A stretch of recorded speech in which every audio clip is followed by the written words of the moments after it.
coming for me. She's calling, exiled in Babylon, all alone. It's coming to me. Shema Yasha'Allah Ahaya Alahaya Nawa Ahaya Akkad. Shema Yasha'Allah Ahaya Alahaya Nawa Ahaya Akkad. Shema Yasha'Allah Ahaya Alahaya Nawa Ahaya Akkad. Shema Yasha'Allah Ahaya Alahaya Nawa Ahaya Akkad. Shema Yasha'Allah Ahaya Alahaya Nawa Ahaya Akkad. Shema Yasha'Allah Ahaya Alahaya Nawa Ahaya Akkad. Hear, O Israel, the Lord our God is one. Hear, O Israel, the Lord our God is one. Shalom, brothers and sisters. I am Elder Rawchaa of the Gathering of Christ Church here this Sabbath, along with Elder Lawya. And welcome to our Gathering of Christ Church weekly Sabbath lesson. What is the name of this lesson? Now, a matter of fact, let me title this: The Moabite Stone and the Name of the Most High. The Moabite Stone and the Name of the Most High. Now let me tell you right off why I'm preferencing this particular lesson this Sabbath. Well, read Romans 10 and 13. Romans chapter 10, verse 13. Now we come through the volume of the book from Genesis to Revelation, right? Romans 10 and 13 reads what? For whosoever shall call upon the name of the Lord shall be saved. For whosoever shall call upon the name singular of the Lord shall be saved. Go on. Verse 14. How then shall they call on him in whom they have not believed? Hold up. How can you call on a God whom you have not believed? So the Most High is making it clear that he has one name. So Paul came when he was teaching after Christ's ministry, said, whoever called on the name of the Lord shall be saved. But how can you what? Read. How shall they believe in him on whom they have not heard? How can you believe in him of whom you have not heard? Read. So someone has to present the name of God to you. It's important because Satan has many names, but not the Most High, not the God of all gods. There's only one name of the Most High. Read. And how shall they hear without a preacher? And how shall they hear without a preacher? Now, this is saying two things, that the Most High only have one name, and his name would be preached through the gospel. So for those who don't believe in Christ, these particulars would not present the name of the Most High. Predominantly, we're talking about Jewish people, because the name would be reinstated through the gospel. Paul came after the gospel of Christ. He was baptized into Christ's ministry. See? Read. So what's happening here? The Israelites fell in the old covenant. Christ came to bring a new covenant. And through that, he revealed or restored the name that was given. Okay. Most people out there, like Christians, not just the name, but the Most High true intent with his people. A lot of Christians out there believe that when Christ came, he came to change the Old Testament, or how we followed in the Old Testament. No, our people went off from the God that delivered them, or that delivered us out of Egypt. Christ came to restore that, to restore the throne of David like it was before it was tainted by us, our people. Right? So listen to this. How does this equate to the name? I'm going to show you. Read it. Verse 15. And how shall they preach except they be sent? How shall someone preach the name except they be sent by the Most High? Read. As it is written, how beautiful are the feet of them that preach the gospel of peace and bring tidings and bring glad tidings of good things. Look at that. So what's tied to the name, the gospel of Christ? The name that would be revealed. The name that came to Moses before Israel's deliverance. Read it again, Romans 10 and 13. For whosoever shall call upon the name of the Lord shall be saved. Period. See? Right? So it would be in this government's interest and those that are ruling interest to do what? To dissuade us from the power and the importance of the Most High's name. Now, there's no question out there anywhere that the Gathering of Christ Church taught years ago, and if you haven't seen it, go see it. The true name of the Most High, and it was never changed once.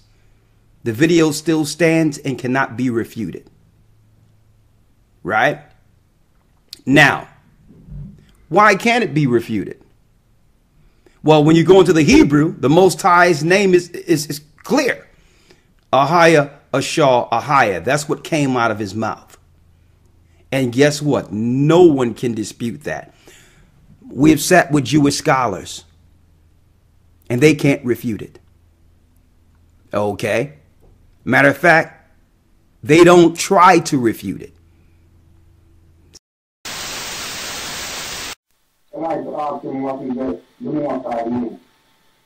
Okay, good question. Okay, what is the name of God? What's the true name of God? Okay, let me answer that real quick. You want me to answer that question? Yeah, you want me to? Well, we got two guests. We have Nate. Yeah, go ahead.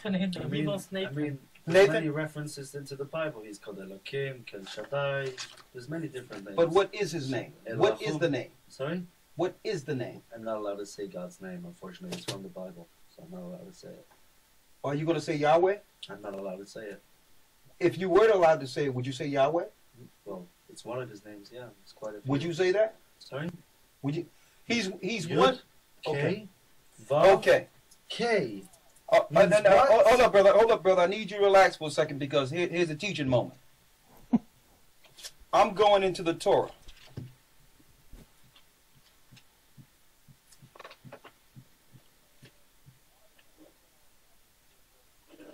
Okay, go ahead. Well, brother, he can't answer it because he said he can't say it. So since he can't say it, I know other people want to know who should they pray to. So it's our job to give you. I'm not allowed to say his name in vain. I'm allowed to say his name when I'm praying. I'm allowed to say his name when obviously I'm reading Jewish texts. But I'm not allowed to say his name in vain just by saying his name. Okay. Because God is precious. Okay, well, I'm going to say it. Give me Exodus, the 3rd chapter real quick. Actually, there's about, there's a whole load of different names of God. Well, I'm going to actually go where a specific question is asked concerning his name. This is the only place in the Bible in which the Most High answered that specific question. Let's go to Exodus, the 3rd chapter. You're going to use that one? Come on. Well, since you don't want to use any of them, brothers, Sorry? the people I'm not allowed to, but you are, so it's okay. Thank you, brother. But just don't forget. There's other names Hey, of God. brother, this is what Jews do. I'm going to show you what Jews do. What do you mean? I'm going to show you. Do. You are a Jew, so what you're saying? I'm going to show you. Say what your people do. Don't say Jews do. Say what your people do. Brother, Come on, say what your people do. Brother, I'm a Jew, brother. Yes, so say what your people. Don't say what the This Jews is what do. Jews say do. what your people do. Be kind about your people. I'm kind. Good. Don't say they're Satan. This is what You're Israelites talking about your own people. No, here's a Yeah, difference. you are. You are. I'm going to show you what I'm Sorry, talking about. Don't be hypocritical. Thank you, brother. No problem, brother. Let me give you Exodus the Is third it chapter Exodus real quick. chapter 3? I'm going to get it there. I need you to read, read the 13th verse for me real quick. The book of Exodus, chapter 3, verse 13. Yes. And Moses said unto God, Behold, when I come unto the children of Israel, When I come unto the children of Israel, Yasha Allah, and shall say unto them, The God of your fathers have sent me unto you, go ahead. and they shall say to me, What is his name? What is his what? What is his name? What is his name? Read. What shall I say unto them? Go ahead. And God said unto Moses, I am that I am. I'm what? I am that I am. I am that I am. And he said, Thus shalt thou say unto the children of Israel, I am have sent me unto you. Now what I'm going to do so no one can say that we're mistranslating this, I'm going to the Tanakh. I'm going to read the exact same question that Moses had. Because up until this time, he was only known as the Almighty God of Abraham, Isaac, and Jacob. Okay? Hey, brother, just relax real quick. I mean, All right. God, you've forgotten about Genesis. Okay. Genesis, how many times God's mentioned? Okay. Come on. Here we go. It's ridiculous. I'm sorry. He said he couldn't answer, and he's going to try to stop me from answering. Now let me read this. The God of your fathers has sent me unto you. I'm in the Tanakh now, the JPS Tanakh.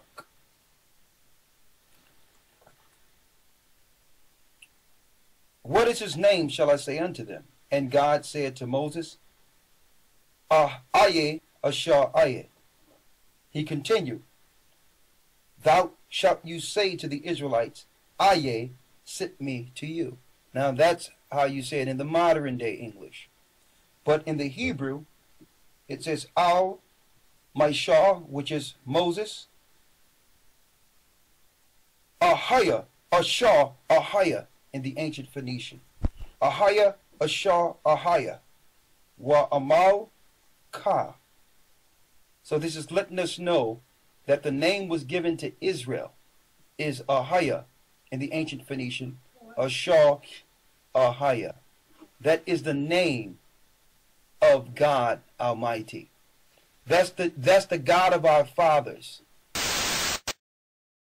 See? Now, where it showed the people who were shook the most in the presentation of the name is our people, the Israelites, who were all calling on the Tetragrammaton given to them by Jewish people. Okay? And in the end times, it wouldn't be the Jewish peoples, the Satanists, the atheists revealing the Most High's name. It will be those who are tied to the gospel of Christ. The reality is we receive Yahweh, Jehovah, the Tetragrammaton from Jewish people. Because why? They're Satanist at the core. They're Babylonian worshipers. They worship the ancient gods of Canaan. Without telling you, we presented that. Now today we're going to prove what we have to say. We're going to confirm the name of the Most High today. See, we don't have to go into any secular history to try to prove the Most High's name. Right? We don't. It's simple. Look how simple it is for us. Now you have everyone else try to let me go into this record. Let me go into these scrolls. Let me go here. The Most High, Yahweh, is written thousands of times in the Bible. But it wasn't mentioned when the Most High told Moses his name. The only place where it's recorded in the Bible where the Most High revealed his name himself is in Exodus. Right? So let's get that real quick. All right? Stick with me. The name of this topic, the Moabite Stone, and the name of the Most High. Okay? And you will know in a minute why I'm preferencing or titling titling it this way in a minute. Why it's being titled, excuse me, this way in a moment. Right? Read, Elder Lawya. Exodus chapter 3, verse 13. And Moses said unto the Most High, Behold, when I come unto the children of Israel, and shall say unto them, The God of your fathers have sent me unto you. Yes. And they shall say to me, What is his name? They shall say unto me, What is his name? Now, if the name isn't important, okay, why did Moses start his conversation off with the Most High there and asking his name? What shall I present to my people? In Egypt, many gods are worshipped. We all know that that the Egyptians dealt with polytheism, or an old form of paganism, the worship of many gods, right? So Moses is before the Most High and asking, okay, what is your name? My people, when I go back to my people, they're going to say, okay, the God of Abraham sent you to us, but who is he? What is his name? Right? Read. Verse 14. And the Most High said unto Moses, I am that I am. I am that I am.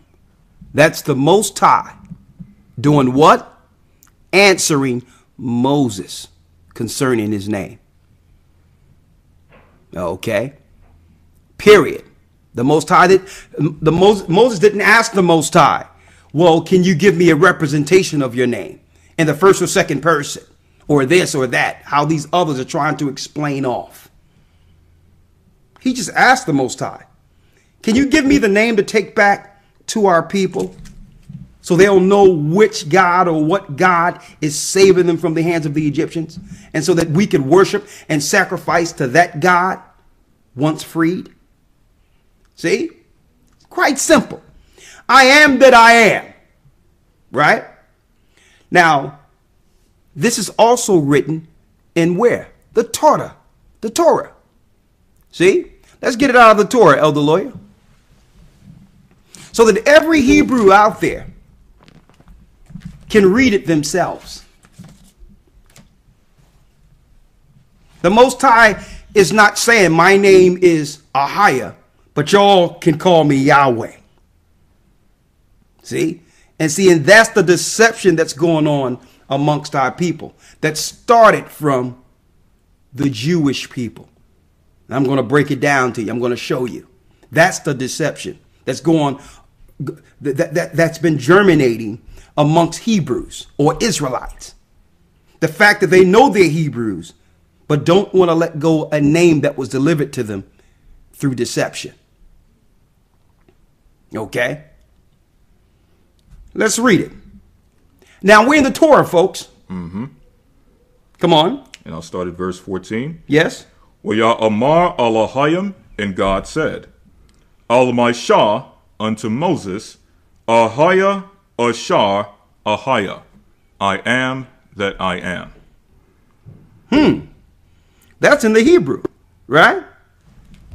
Now, check this out. Read it on the other side of the Torah here. Yes, sir. From verse 14. And God said to Moses, Eye, Asher, Eye, or, as we would say, Ahaya, Ashar, Ahaya. Keep on. He continued, Thus shall ye say to the Israelites, Eye, or Ahaya, sent me to you. Come on. And God said further unto Moses, Thus shall ye speak to the Israelites, the Lord God of your fathers, the God of Abraham, the God of Isaac, and the God of Jacob, have sent me unto you. This shall be my name forever. How long? This shall be my name forever. How long? This shall be my name forever. This is in the Torah, folks. So don't tell me the Jewish people don't know the Most High's name. They know. A few weeks ago, the Pope came out and said he's going to eventually reveal the name of God after years of pushing a tetragrammaton down our throats, because it's synonymous with Jehovah. Jehovah is synonymous with Jovi. Jovi in the Latin tongue is Zeus, folks. It's Jupiter. It's Jupiter, and it's synonymous with what? Zeus. And different pagan pantheons when it comes to the Latin. Jovi is Zeus. Jovi is Jehovah. Jehovah is synonymous with Yahweh. Yahweh was and is the God of the Canaanites. And we're going to prove it today. See? Now, if you haven't already, you're fairly new or whatever the case is, I need you all to go to our titled video, The True Name of the Most High. See, I don't have to change I don't have to go into any secular history or anything to show you the Most High's name. I've just showed it to you. See how quick that was? Now, why am I going here? Right? Real quick. And I wouldn't say it's entirely younger brothers and sisters' fault who seek in truth today. It's not their fault. Okay? But they have to be careful, like I've mentioned over and over again. Okay? They may run into these brothers or Israelites. And mind you, our lesson tomorrow in the academy is Israelite doctrine. And I'm going to touch on this tomorrow also. A lot of brothers don't know out there, and sisters don't know, that these Israelites and all that you may see on the corners are splintered from different groups. Okay? Be it great millstone, like the one I'm just mentioning. You have a splinter from great millstone somewhere who don't even realize that he's just a product of something splintered and splintered after that. Okay. I was there in the 90s. Okay. I have the history on Yahweh. I have the history on Jehovah. I once believed that was the name of God. Okay. I was a general in all that before it was a great millstone, before it was Israeli Church of UPK. Okay. When it was Israeli School of Universal Practical Knowledge, I was there. 92, 93.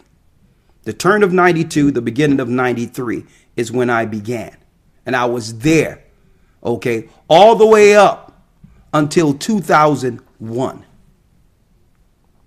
So I'm not speaking from some YouTube proselytizing like a lot of these brothers who learn from GMS on YouTube and believe they know something. Okay. Or learn from Israelite United or whoever and think they know something. I was there before there was a YouTube, and I was there before all these groups were splintered all over the place. Now, here's the issue. Getting back to the point why I titled this, The Moabite Stone. Okay. In the name of the Most High. This is why I titled it this way, brothers and sisters. You got a lot of younger brothers and sisters who may run into these people. And immediately, if they know that that person are learning from the church, they'll focus on dissuading them from the Most High's name. Automatically. To do what? So they can put out there as if they're dealing with an authority of the gathering of Christ church. Okay? And what they'll do is they'll mention stuff like, well, have you heard about the Moabite Stone? Knowing that the majority of people haven't heard about a Moabite Stone. You're in captivity. Okay? You're in slavery. So you run into somebody and they seem hype or deep because they talking about a Moabite Stone. But you don't have the history and the understanding of that particular artifact. Okay? So breaking this down real quick, they'll mention something. Just say if a gatherer of Christ church or someone who only learning for a year or 3 or 4 months. They never learned historical facts and all that under the church. They just learned through the website or going on YouTube, you know, having us breaking down certain things concerning what we deal with every day. One would have to have been in the church a long time and grounded, along with a body, to actually get access to the artifacts and the historical records we have. Guess what, brothers and sisters? I can't show you right now because I don't want to turn this camera. I don't have a cameraman in front of me.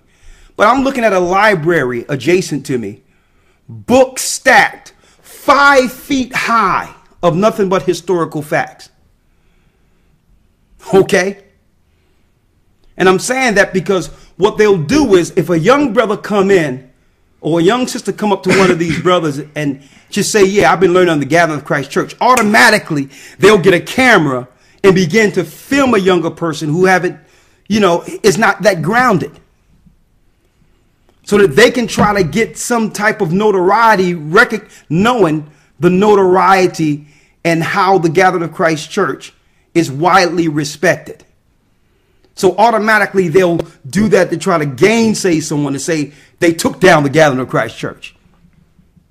Now, you would never see us do that to any of these other groups because we don't even want to give them that type of attention. You notice I haven't even mentioned the brother's name. I don't even know the brother. Only thing I know is that he's a remnant of the great millstone. Okay. But all in all, I'm here to break it down for you today. Okay. And again, Elder Lawya and myself were speaking today.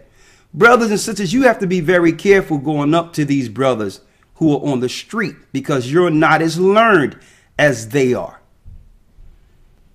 And if you were learned as they are, it's their microphone, their camera. They can edit how they want. They have the upper ground. Okay. So just leave these people alone on the street. You don't need to even deal with these guys. You already realize they're dealing with an heretical doctrine. There's no need to even engage these people. Okay. We're here to teach the gospel, the truth, to the masses. Those guys have seen my videos. They have seen the truth, but yet they deny the Most High's name. What else is it to say? But they're there to try to get brownie points off of you because they're not recognized like that. Okay. So that's why the only reason I'm going into this is because I've seen this on more than one occasion where these guys will seek out a brother or sister who are not that learned to try to get some notoriety on YouTube and title it Gathering of Christ Church, knowing that the person is still in a learning process.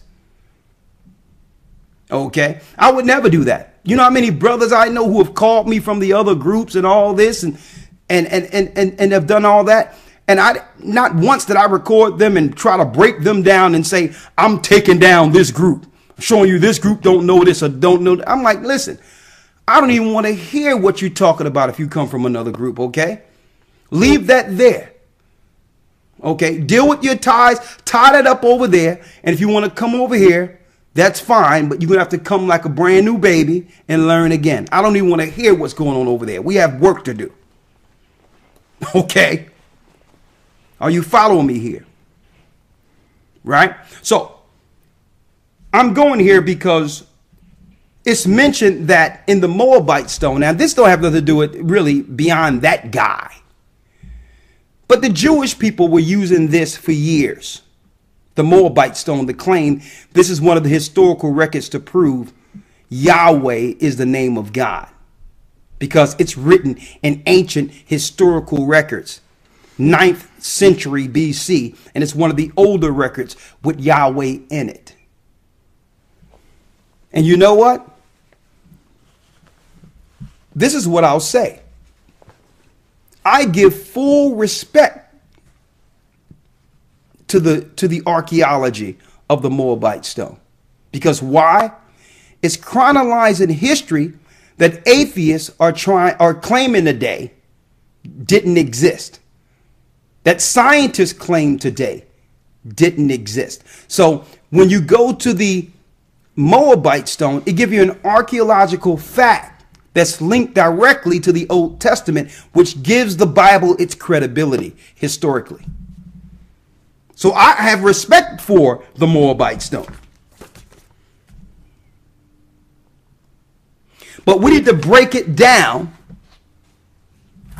truthfully and historically. Just because a record got Yahweh in it doesn't mean that's the Most High's name.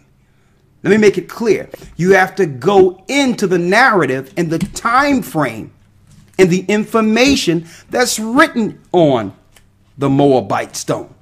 See, it's a low level to look at a historical piece and say, well, Yahweh there, that's God's name, without giving anyone anywhere the backdrop and the story behind the Moabite stone. Well, that's what we're going to do for you today. Right? Because then you ask them people, like you ask the same person or ask people out there, give me the story of the Moabite stone. Who was the king of Moab? What was the backdrop? What was the war? What's the time period? Right? Because that's what we really need to be looking into historically. And then it clears up when you do that, the name of God. And why the Israelites began to call on Yahweh. Okay? Began to call on Yahweh and Baal at this same time period. So if they are worshiping the name of a Moabite god, they will inscribe the name of that god. See that? Are you following me here? So we're not denying that Yahweh is written there. What we're telling you is our people at this time, the kings, were worshiping Satan. Is that? So let's go to the historical backdrop of the Moabite stone. Right? It's called, in history, in scientific circles, the Mesha Stele. The Mesha Stele. Right? Now, read that for me real quick, Elder Lawya. The Mesha Stele. Right. The Mesha Stele, or the Mesha Stele, also known as the Moabite stone, is a stele, or inscribed stone, set up around 840 BCE by King Mesha of Moab. King Mesha of Moab. Read. A kingdom located in modern Jordan. Mesha tells how Chemosh, the god of Moab, had been angry with his people and had allowed them to be subjugated to Israel. But at length, Chemosh returned and assisted Mesha to throw off the yoke of Israel and restored the lands of Moab. Mesha described his many building projects. Some say it is written in the Phoenician alphabet, but others say it is written in the Old Hebrew script, which is closely related. The stone was discovered intact by Friedrich Augustus Klein, an Anglican missionary at the site of ancient Dibon, now Dibon, Jordan, in August 1868. Now I need you to hold that real quick. Let me read this. Bible artifacts found outside the trench, the Moabite stone. Now let me read this real quick. The 3-foot-high basalt Moabite stone was first brought to the attention of scholars in 1868 by Bedouin living east of the Jordan River. So the Bedouins had access to this information, or found the information. Now mind you, I've been to the east, the deserts of Egypt. I've been into those areas, and guess what? I've met Bedouins. I've sat at meat with Bedouins. Okay, so this is not a thing where I'm talking about something and haven't been over there in relation to understanding that climate, the environment, and the people. So you get our people over here who haven't traveled anywhere, who the most they know about the Moabite Stone or any historical history would be online. So you get somebody, yeah, you know about the Moabite Stone? And you have someone who just started, probably didn't even learn any biblical history in church, sitting there looking at, well, I know that the Gathering of Christ Church says his name is Ahiah because it was shown in the Torah. But yeah, that's deep. You got some about the Moabite Stone. And it automatically make everyone out there believe that this particular person have some level of authority or schooling or understanding. Okay. Now, when it comes to the Moabite Stone, it's chronicling history of King Mesha, who was at war with the children of Israel in the 9th century. Okay, in the 9th going into the 8th century, the turn of the 9th century, BC, before Christ. Now, something was going on at this period. Israel was being broken into two, and the northern kingdom, Israel, was worshiping Baal. So let's get the backdrop of this story. Okay, let's go into what's written on the Moabite Stone. Let's go to Kings. 2 Kings, the 3rd chapter. 2 Kings chapter 3 verse 1. Come on. Now Jehoram, the son of Ahab, began to reign in Israel in Samaria the 18th year of Jehoshaphat. Now, when it says reign over Israel, brothers and sisters, okay, this is calling it Israel because at this time Israel is split in two. Okay, Israel is the northern kingdom of the 10 tribes. Judah is the southern kingdom. The kingdom was split after the sin of Solomon, where Solomon began to deal with all these different women and brought in what? Canaanite and ancient Egyptian worships into the land of Israel and built towers to Chemos and all that and began to sacrifice to Baal. Because of this, the kingdom was split in two.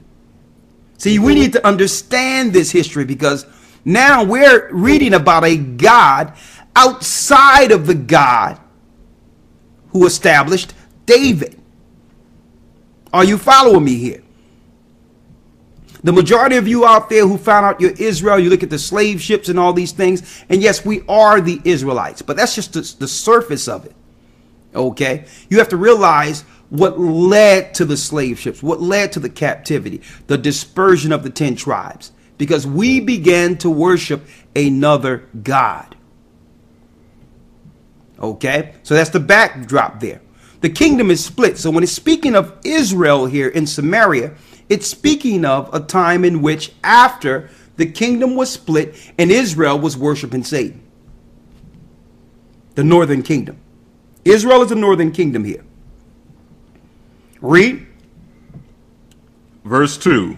And he wrought evil in the sight of the Lord, but not like his father and like his mother. For he put away the image of Baal that his father had made. So his father, it tell you, Jehoram, the son of Ahab, reigned over Israel and put away what? The image of Baal. The image of Baal, which was brought into Israel to be worshipped. Read. That his father had made. That his father had made. Now let's deal with that image of Baal real quick, if we may. Right? Let's now, Elder Lawya, deal with that image of Baal. Let's go into when the Most High says, you shall no longer call me Baali. Hosea chapter 2. I'll start in verse 13. Hosea 2 and 13. And I will visit upon her the days of her Baalim. Now we know Hosea is breaking down. He was from the northern kingdom. Hosea. So eventually the Most High would take his spirit, and through his spirit will begin to recover some of the 10 tribes. But in order to do that, he would need to knock down the images and the gods and the ideologies that they took on. Through Christ, he would do this. So listen here. Wherein she burnt incense to them, and she decked herself with her earrings and her jewels, and she went after her lovers, and forgot me, saith the Lord. Jumping to verse 16. So we forgot, or the 10 tribes, Israel, forgot the Most High. Right? Now we know the name of the Most High was revealed to all 12 tribes. But the 10 tribes forgot the name of the Most High. Read. Verse 16. And it shall be at that day, saith the Lord, that thou shalt call me Ishi. He says, thou shalt call me Ishi, which is husband. You'll be married back to me, like before the fall. Read. And shall call me no more Baali. And shall call me no more Baali. Baal. Now, it shows here, 2 Kings 3:1, that Jehoram, the son of Ahab, began to reign over Israel in Samaria. And it goes down here and it tells us, and he wrought evil in the sight of the Most High, but not like his father. So he was wicked, but not like his father and like his mother. For he put away the image of Baal that his father had made. So what can we see here? What do we know here? That the kings of Israel began to call on Baali.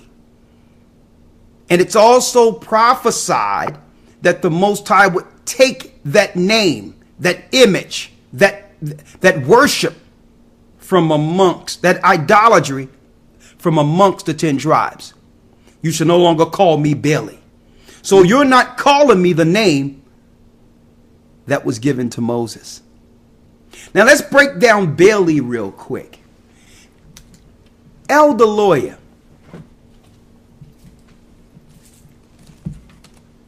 let's get Baali out of your Strong's Concordance real quick and give us the number of Baali. Baali in the Strong's Concordance is H1180. H1180 in the Hebrew, right? H1180 in the Hebrew is Baali. Now check this out, folks.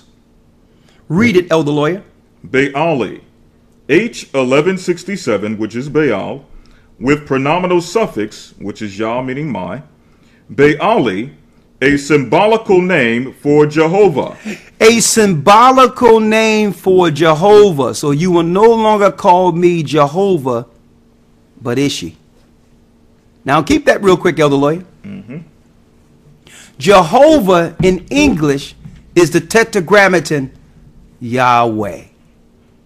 So was the kings of Israel worshiping and inscribing Baali? Yes, they were. Okay, we have proof they were, but that's not the name of the Most High. Were they worshiping Baali? Yes, but they were doing what? They were equating Baali worships under who?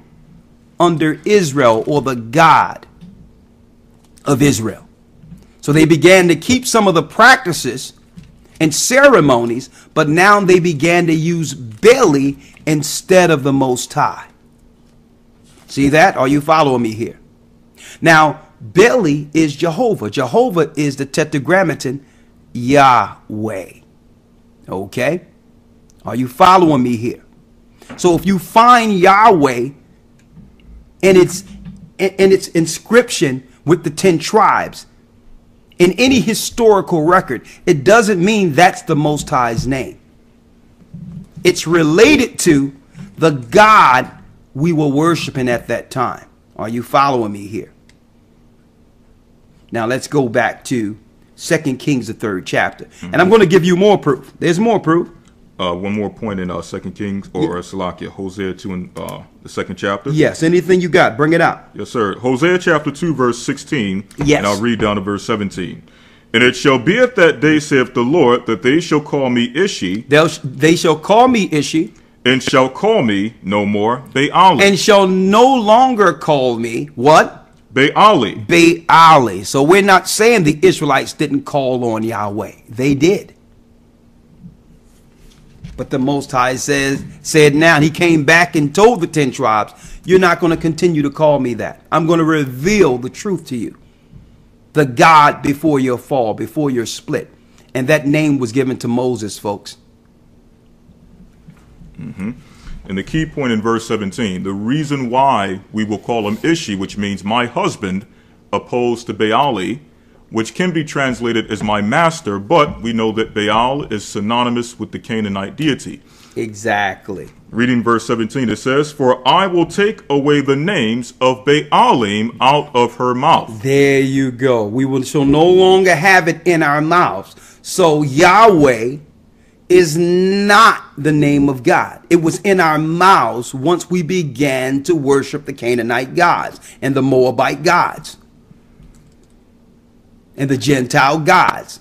We began to put those Gentile gods' names in our mouths. Are you seeing this? So, a matter of fact, we can use the Moabite stones more so to prove what we're saying, what we've been teaching for years, that Yahweh is not the name of the Most High. We can use it to prove that. I'm going to show you here. Let's go back to 2 Kings, because here's the historical information. So we can preference the time period of what? The Mesha Stone. Okay? The Moabite Stone. So now, brothers and sisters, when you run into these people, or if somebody mentioned it, you don't even have to deal with all the rhetoric. Because the only thing they're going into, the Moabite Stone have the history, the historical fact showing his name was there. God's name. Not our God. Okay. Here's the backdrop. You take them straight to 2 Kings, the 3rd chapter. And say, well, who's this king who brought in idols, the image of Baal, and sacrifices to the image of Baal? Is that our God?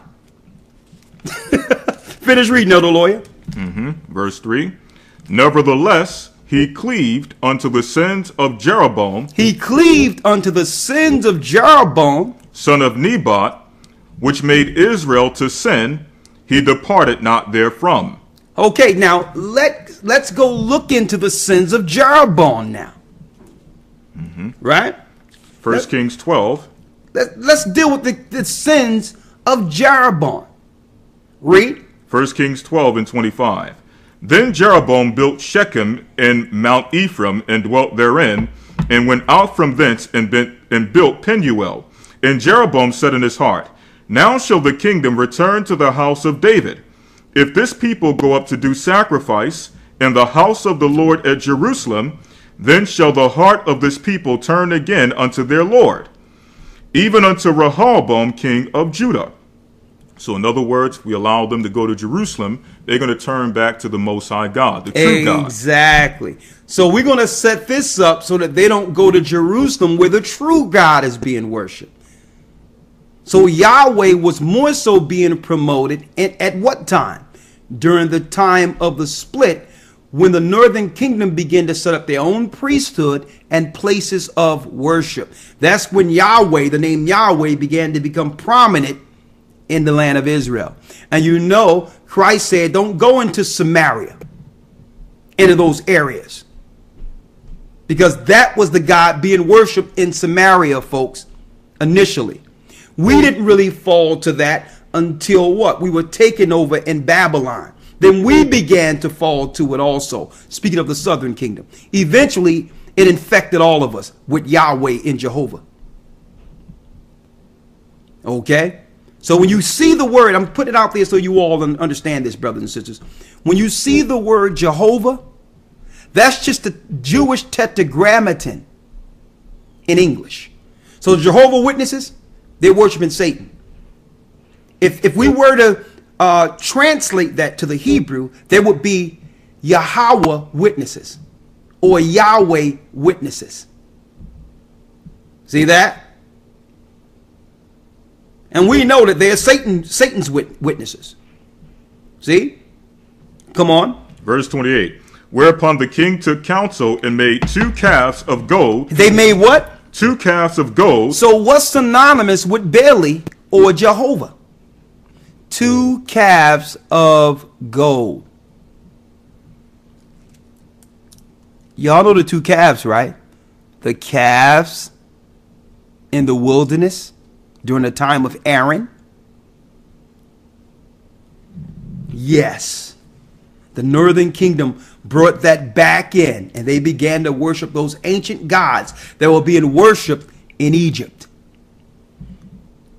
And that's why you can find the proof of Yahweh, the history of Yahweh in ancient Egypt, before the Most High revealed his name to Moses. See, that's why, because when we got in the wilderness, we say, let's sacrifice to the God of Egypt for saving us. And they made themselves 2 calves. That was Yahweh, a God that was being worshipped in Egypt, folks, by the Egyptians. Come on. Whereupon the king took counsel and made 2 calves of gold and said unto them, it is too much for you to go up to Jerusalem. Behold thy gods, O Israel, which brought thee up out of the land of Egypt. And he set the one in Bethel, and the other he put in Dan. So 1 calf they put in Bethel, and another calf they put in Dan. 2 high places of worships for the 10 kingdoms, for the 10 tribes under the northern kingdom.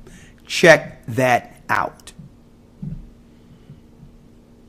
Okay, so it's disingenuous just going into and say, yeah, Yahweh's name is written on the Moabite stone, without giving them the history of our people falling to that God and exalting that God as the God of Israel.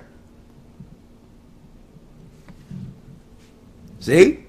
Come on, Elder Lawya. Verse 30. And this thing became a sin, for the people went to worship before the one, even unto Dan. And he made an house. So if they're worshiping it, are they calling the name of the Most High in equation with this worship, with this idol? Or are they calling on the God that's attached to that idol, which came in? What God are they calling on? They calling on the name that came with the idol, that came with the worships. Now, thousands of years later, we'll look at that and say, well, man, look, that must be the truth, because Israelites inscribed the name of that God. He must be true. The Most High says, you shall no longer call me Baali. Look at the word Baali. Baali is Jehovah, folks. Jehovah is the tetragrammaton Yahweh. Yahweh is the Canaanite God.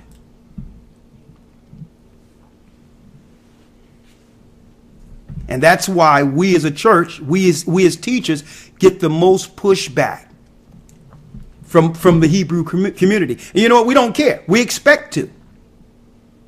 When the gospel was being taught, when Christ and the disciples were being taught, the greatest pushback from the Hebrew community was against them. Okay? And that's why Paul said, he that calleth on the name of the Lord shall be saved. But how shall you know or hear without a preacher who would reveal the name? See? So what cannot be refuted, folks, is that the fact remains in all Hebrew Torahs, the Most High says his name is Ahiah, not Yahweh. We give you the history of when Yahweh began to become a prominent God amongst the Israelites' worships and communities. You there, Elder Lawya? Yes, sir. What else you have there? The book of Tobit. You can finish out on yeah. your own time. 1 Kings 12. Finish out 1 Kings 12 in your own time. But let's now go to the book of Tobit. Yes, sir. The book of Tobit, chapter 1, verse number 4 through 5. Come on. When I was in mine own country in the land of Israel, being but young, all the tribe of Naphtali my father fell from the house of Jerusalem, which was chosen out of all the tribes of Israel. Come on. That all the tribes should sacrifice there, where the temple of the habitation of the Most High was consecrated and built for all ages. Now all the tribes which were together revolted, and the house of my father Naphtali sacrificed unto the heifer Baal. To the heifer Baal, the calf. The calf is Yahweh, folks. Now, if these guys run into the unlearned who haven't learned anything, or people who are just beginning to learn, of course it's going to look like they're dealing with some high level gainsaying. Okay, that's when they're going to look as if they're experts when they go deal with a person who's fairly young and is still trying to find their way, who don't even know what any archaeology is, let alone the Moabite Stone. But we're giving you a time period of the Moabite Stone. Okay. And what God was being worshipped in the land of Samaria. Yahweh was. Hold tight, there's more. All right, jumping right back in. What have we learned so far? That belly is equated with who? You got it. Yahweh. And that we understand in the northern kingdom that the king had an idol, or the father of the king brought in belly to be worshipped in the northern kingdom. And that's equated to what? The two calves. That was predominantly in the northern kingdom, while Judah, Benjamin, and Levi were separate in the southern kingdom. That's when Yahweh, or belly, came in. Okay, after the fall of Solomon. Are you following me here? Now, check this out. This is also historical record. God's goddesses, an image of God. And all through this book, it's referenced, got a stack of references this thick in the back, showing you all the Canaanite worships, Yahweh and all that, and the historical records you can find in the Mesopotamia area outside of the Hebrew Canaan to prove to you all the gods, goddesses, and images of God worshipped by Israel once we fell as a people. The references are in this book. Get this book. And Jewish people don't expect you to read this. Okay?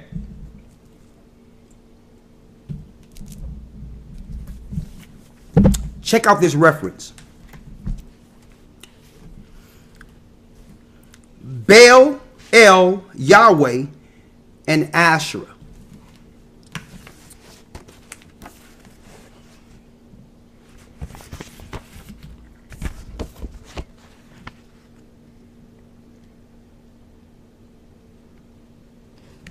Listen to this. Israel, God and bull and other Baal, B-A-A-L figures. According to the Old Testament, worship of Yahweh that included the use of one or more bull calf images was the more distinctive element of the state cult in northern Israel that was established by Jeroboam after the division of the kingdoms. So even Jewish people have the history of when Yahweh or Baal came in and won't tell the population, the world, that Yahweh is actually a Canaanite god related to the bull. So Jewish people worship Yahweh outwardly. And then what's over all of their financial cities? What do they use to denote their power financially within any city? The bull. In all their financial capitals, you'll see the bull, which is synonymous with who? Yahweh, folks. Jehovah. Right? You have something, Elder Lawyer? You can finish and then I'll read this here. Okay. Now listen to this. If one pays careful attention to the message that was proclaimed at the sanctuaries in Bethel and Dan, the same thing you've just read, at the same time that the images of the bulls were set up, here are your gods, Israel, who brought you up from the land of Egypt. So we'll ascribe belly in our mouths, or connect belly to the God who delivered us out of Egypt instead of Ahia. Check that out. Then one can see that such activities were part of a program that was to give expression to an emancipation intended to free them concurrently from subjection both to Egypt and Jerusalem. Okay? So what did they do? They took these particular gods, these ancient gods, fused it with Israel teachings and Israel holy days and all that, and fused it and made their own religion, which is Judaism today, under that God, the God Baali, who the 10 tribes brought in. That's your modern day Judaism, folks, at its core. So we wake up, get a Torah, we see the Jewish people worshiping Yahweh and begin to immediately cleave to it.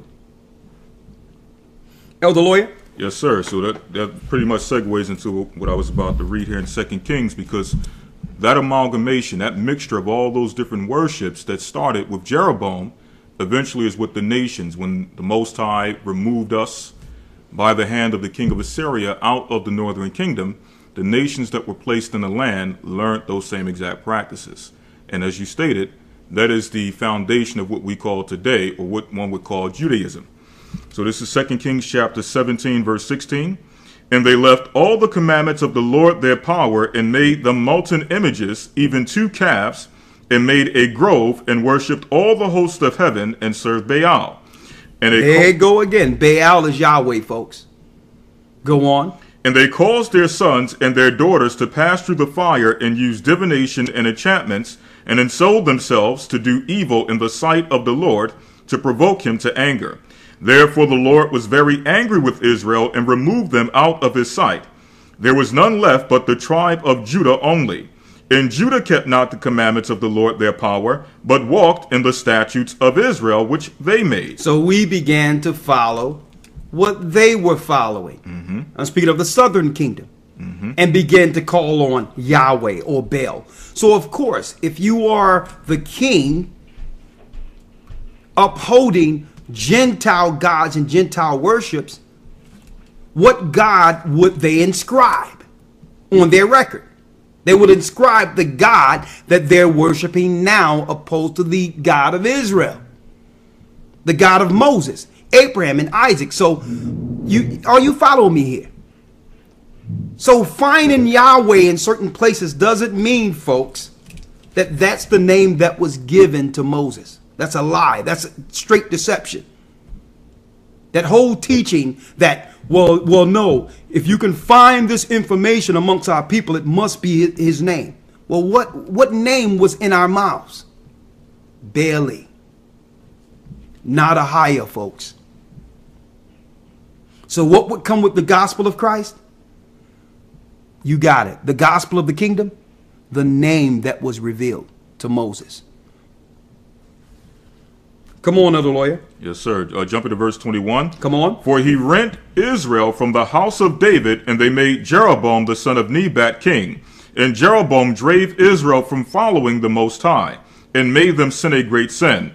For the children of Israel walked in all the sins of Jeroboam which he did, they departed not from them. Yes. Until the Most High had removed Israel out of his sight, and had said by all his servants the prophets. So was Israel carried away out of their own land to Assyria unto this day. So as a result of this, Israel became desolate.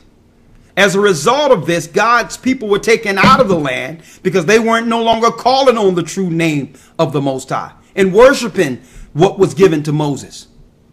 So as a result of this, the Most High scattered us throughout the earth. So in our captivity, the Most High began to do what? Revive us and give us the information of ourselves. On top of that, a question came to mind. Okay, if we're the Hebrews, we're the Israelites, then who's the name of our God? And you have those who taught us, who we believe to be true. And guess what? Maybe they believed what they were teaching was true. Began to deliver to us the only records that was available at that time. The Jewish records of Yahweh. See? Let's go back real quick. Let's go back now to Kings, the 3rd chapter. Yes, sir. 2 Kings chapter 3, verse number 3. Because this is the chapter you can read for referencing the Moabite Stone. This is the time period, and here's the history of the Moabite Stone in a nutshell. Read. Nevertheless, he claved unto the sins of Jeroboam the son of Nebat, which made Israel to sin. He departed not therefrom. Come on. Verse 4. And Mesha, king of Moab. Mesha, king of Moab. Here's the king. The Mesha stone, or the Moabite stone, is in relation to this king here, folks. Now, mind you, our people done went off here, worshiping Baal and all that. As a result of that, the Most High is sending a spirit that will weaken Israel through warfare. And Mesha, king of Moab, read, was a sheep master, and rendered unto the king of Israel 100,000 lambs and 100,000 rams with the wool. But it came to pass when Ahab was dead, that the king of Moab rebelled against the king of Israel. Rebelled against the kingdom, the king of Israel, read. Verse 6. And King Jehoram went out of Samaria the same time, and numbered all Israel. And he went and sent to Jehoshaphat, the king of Judah, saying, the king of Moab have rebelled against me. Wilt thou go with me against Moab to battle? And he said, I will go up. I am as thou art, my people as thy people, and my horses as thy horses. And he said, which way shall we go up? And he answered, the way through the wilderness of Edom. And the children of Israel went, and the king of Judah, and the king of Edom, and they fetched a compass of 7 days' journey. And there was no water for the host, and for the cattle that followed them. And the king of Israel said, alas, that the Most High have called these 3 kings together to deliver them into the hand of Moab. But Jehoshaphat said, is there not a prophet of the Most High, that we may inquire of the Most High by him? And one of the king of Israel's servants answered and said, here is Elisha, the son of Shaphat, which poured water on the hands of Elijah. And Jehoshaphat said, the word of the Most High is with him. So the king of Israel and Jehoshaphat and the king of Edom went down to him. And Elisha said unto the king of Israel, what have I to do with thee? Get thee to the prophets of thy father, and to the prophets of thy mother. And the king of Israel said unto him, nay, for the Most High have called these 3 kings together to deliver them into the hand of Moab.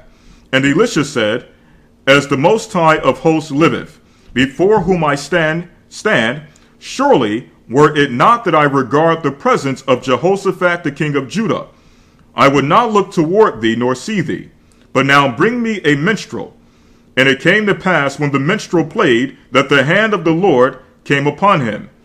And he said, thus saith the Most High, make this valley full of ditches. For thus saith the Most High, ye shall not see wind, neither shall ye see rain, yet the valley shall be filled with water, that ye may drink, both ye and your cattle and your beast. And this is but a light thing in the sight of the Most High. He will deliver the Moabites also into your hand. Come on. And ye shall smite every fenced city and every choice city, and shall fell every good tree, and stop all wells of water, and mar every good piece of land with the stone. And it came to pass in the morning, when the meat when the meat offering was offered, that behold, there came water by the way of Edom, and the country was filled with water. And when all the Moabites heard that the kings were come up to fight against him, they gathered all that were able to put on armor and upward, and stood by in the border. And they arose up early in the morning, and the sun shone upon the water, and the Moabites saw the water on the other side red as blood. And they said, This is blood. The kings are surely slain, and they have smitten one another. Now therefore Moab to the spoil. And when they came to the camp of Israel, the Israelites rose up and smote the Moabites, so that they fled before them. But they went forward smiting the Moabites, even in their country. And they beat down the cities on every good piece of land, cast every man his stone, and filled it. And they stopped all the wells of water, and felled all the good trees. Only in Kaharseth left they the stones thereof. Howbeit, the stones thereof, or the slingers, went about it and smote it. Verse 26. And when the king of Moab saw that the battle was too sore for him, he took with him 700 men that drew swords to break through, even unto the king of Edom, but they could not. Verse 27. Then he took his eldest son that should have reigned in his stead, and offered him for a burnt offering upon the wall. So he sacrificed his son upon the wall. This is the information you will find in the Moabite Stone. Read. And there was great indignation against Israel, and they departed from him and returned to their own land. So when you see the Moabite Stone or the Mesha Stone, this is the narrative of the stone, the time period of that particular stone. It's speaking, that's why it's called the Mesha Stone. Here's the king that used to pay tribute to the 10 tribes, or the king of Israel, and revolted and began to war against him. So in this record, you can find Yahweh written in the record. But what they won't tell you is that the king of Israel was worshiping Yahweh after the fall of Israel. We began to sacrifice to Yahweh, or a different god. The god of the Canaanites, the god of the Gentiles. Okay, now how do we know this? There's a god, Chemos, worshipped by the Moabites. And in relation to that, a star is the star symbolizes it. Let's get it real quick. Amos 5:26. So not only did they have the name Yahweh, which is synonymous to Baal, they had an image made to this particular God in Israel. You will never guess what that image is. Let me write it for you.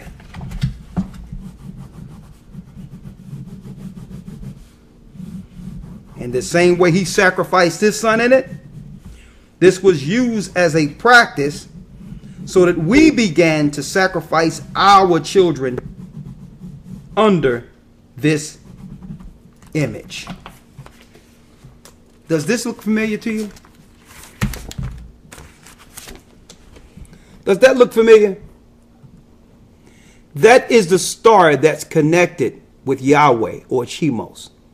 The star that's on the Jewish flag today.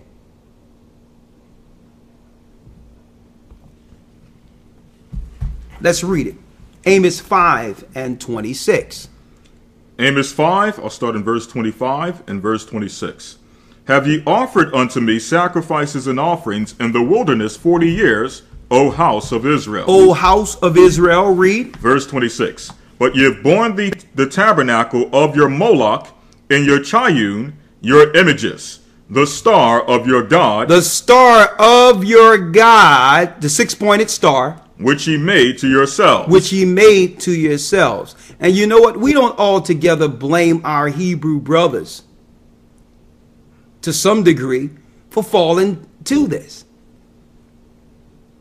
Because no sooner as we began to wake up as a people, our priests, our teachers had these particular symbols. Okay, we had no idea. We didn't have the history of how these symbols became equated to the children of Israel. We did it because our teachers were doing it.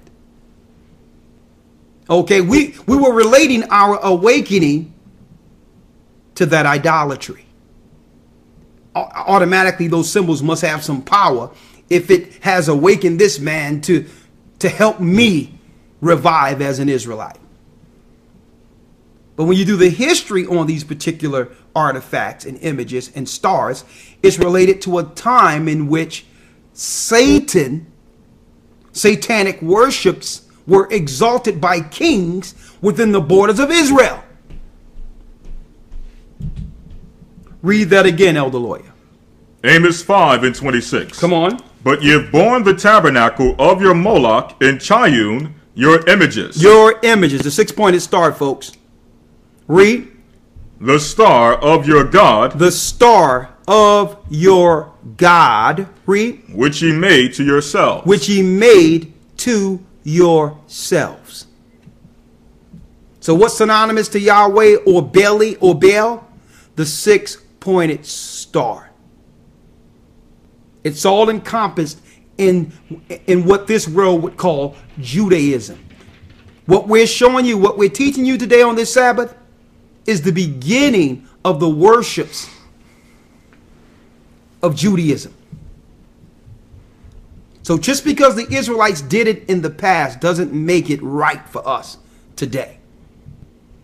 The only way we can come back or we can be delivered is now through what? Through Yeshua, through the anointed.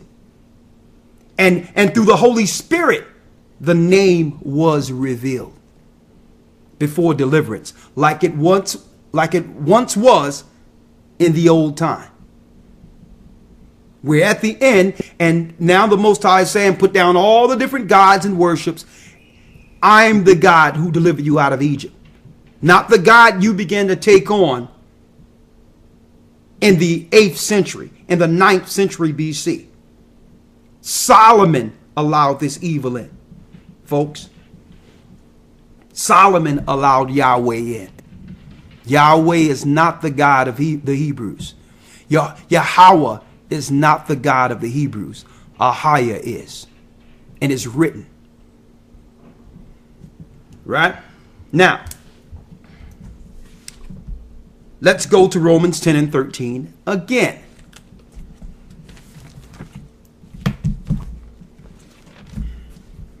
Romans chapter 10, verse 13. Whosoever shall call upon the name of the Lord shall be saved. Period. Whosoever shall call upon the name of the Lord shall be saved. Read. How then shall they call on him in whom they have not believed? How can you call on him in whom you've not believed? See, we've been taught all these other gods, especially by Jewish people, by Jewish rabbis who are against the anointed Messiah. Read. How then shall they call on him in whom they have not believed? And how shall they believe in him and of whom they have not heard? Come on. And how shall they hear without a preacher? How shall they hear without a preacher? Let's go back to Hosea again.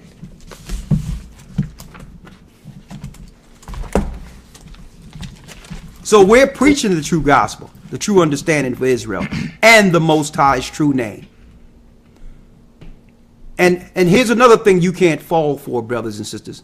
Never fall for, well, you can call them that too. That's a deception. That's evil. Never fall for the second person and all this other crap they're talking. They haven't done the history because they don't want to admit they've been lied to. But we're presenting the history so that you're not trapped under their deception. If they want to believe what the Jewish people gave them, let them continue to do so. The truth been out there for a long time concerning the Most High's name. Okay? Now, the only reason I'm bringing this forth is because they're using these ad hominem attacks to try to claim it's the GOCC. And no sooner as they link into a younger brother who's still trying to learn, they began to use that person as a stepping platform on a brother to try to gain some power over the teachings or authority, as if they can gainsay what's being taught. You can't change the name that was given to Moses. I don't care what stone you find. I don't care what artifact you look into. Okay? The only place where the Most High said his name is crystal clear, and that cannot be refuted. But if you want to go into the historical records like the Mesha Stone, we can do that. But we're going to go all the way into it. We're not just going to look at a name written and say, well, because it's there, that's the name of God. Okay? That's ignorance. Okay? That's the mindset of someone who haven't even studied the record. Okay? We've been studied the record. We're bringing this to your attention because they're going to use those who learn under us, who are still learning, to try to gain some level of notoriety by titling their videos with the Gathering of Christ Church, because no one would listen to them otherwise. Okay? And that's why we mention to this, you brothers and sisters, over and over again. There's no need to sit and give these brothers any recognition. They're just happy you're looking at them because they know that you're with the church. They're just happy somebody with the church is actually going to look at them and view them, because they're attention seekers. Okay? You don't even, and not only that, they'll use you and just step over you. They don't care about you. They care about, I'm breaking down that the Most High's name can't be this. Using you as a sideways prop without even caring about your soul. Okay? Could care 2 cents about whether or not you make it. Okay? Read it, Elder Lawya. Hosea 2:16. And it shall be at that day, saith the Lord, that they shall call me Ishi, and shall call me no more Baali. They shall call me Ishi, and no longer Baali, Yahweh. So yes, you'll find Yahweh in the Mesha Stone.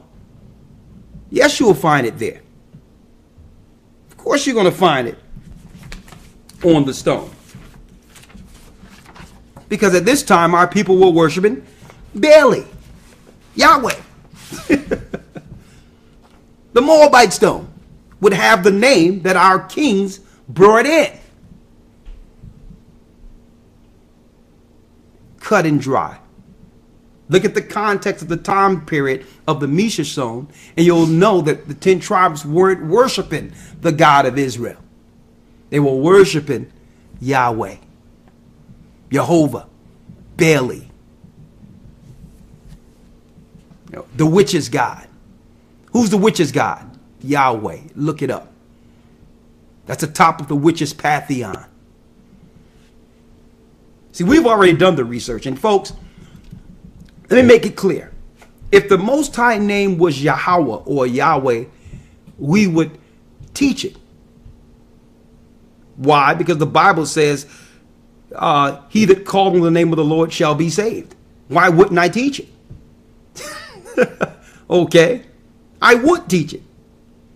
When I first learned as a Hebrew, as an Israelite, you talking about 93? When I really began to grow into it and began to learn under it? 1993? That's the only name I knew was Yahweh.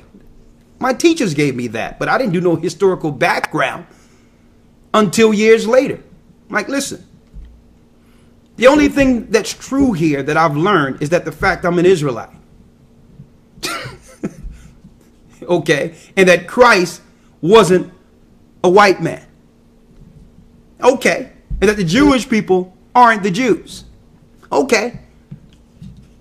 But there's much more. The gospel of Christ, the true tenets of the law according to Christ, how we should treat each other according to the Most High, the gospel of peace, The fact that as much lies lieth within us, we should be at peace with all people, regardless of the lies that have been taught to us. We are the light of the world. And as disciples of Christ, setting up churches and establishing the work, we must be a light to the world and bring everyone to the knowledge of truth. Okay? Destroying all imaginations that exalt itself against the power of the Most High. Casting down all imaginations. And that's why we made this video, folks. Because these people are looking for notoriety. We don't care if they're on the street trying to bring... They're just on the street talking about us. Deliver your people. Okay? Teach what you know. And stop trying to cause friction when there is no friction. We don't go looking for these people. We don't go behind everybody and say, this is what's going on with them. Or somebody come up to me and I'm trying to attack another person through using a younger brother or sister. That's evil and deceitful. And on top of that, they don't have no idea about the record they're claiming give the name of the Most High any level of reverence or relevance. No, you understand? They really have no history concerning that particular record. We do, and just gave it to you. So brothers and sisters, don't get tossed to and fro. If you see somebody speaking and these other brothers, let them go. They're going to try to use you as a prop. They're going to find out what you don't know. Why? Because you're really new in the knowledge. They're going to try to shake your faith and have you question the teachers the Most High sent before you. Because why? No one would listen to them otherwise. Okay. You're not going to get anything over there that you can get here, that you can't get here. You're going to get more than what they can teach because we were there already.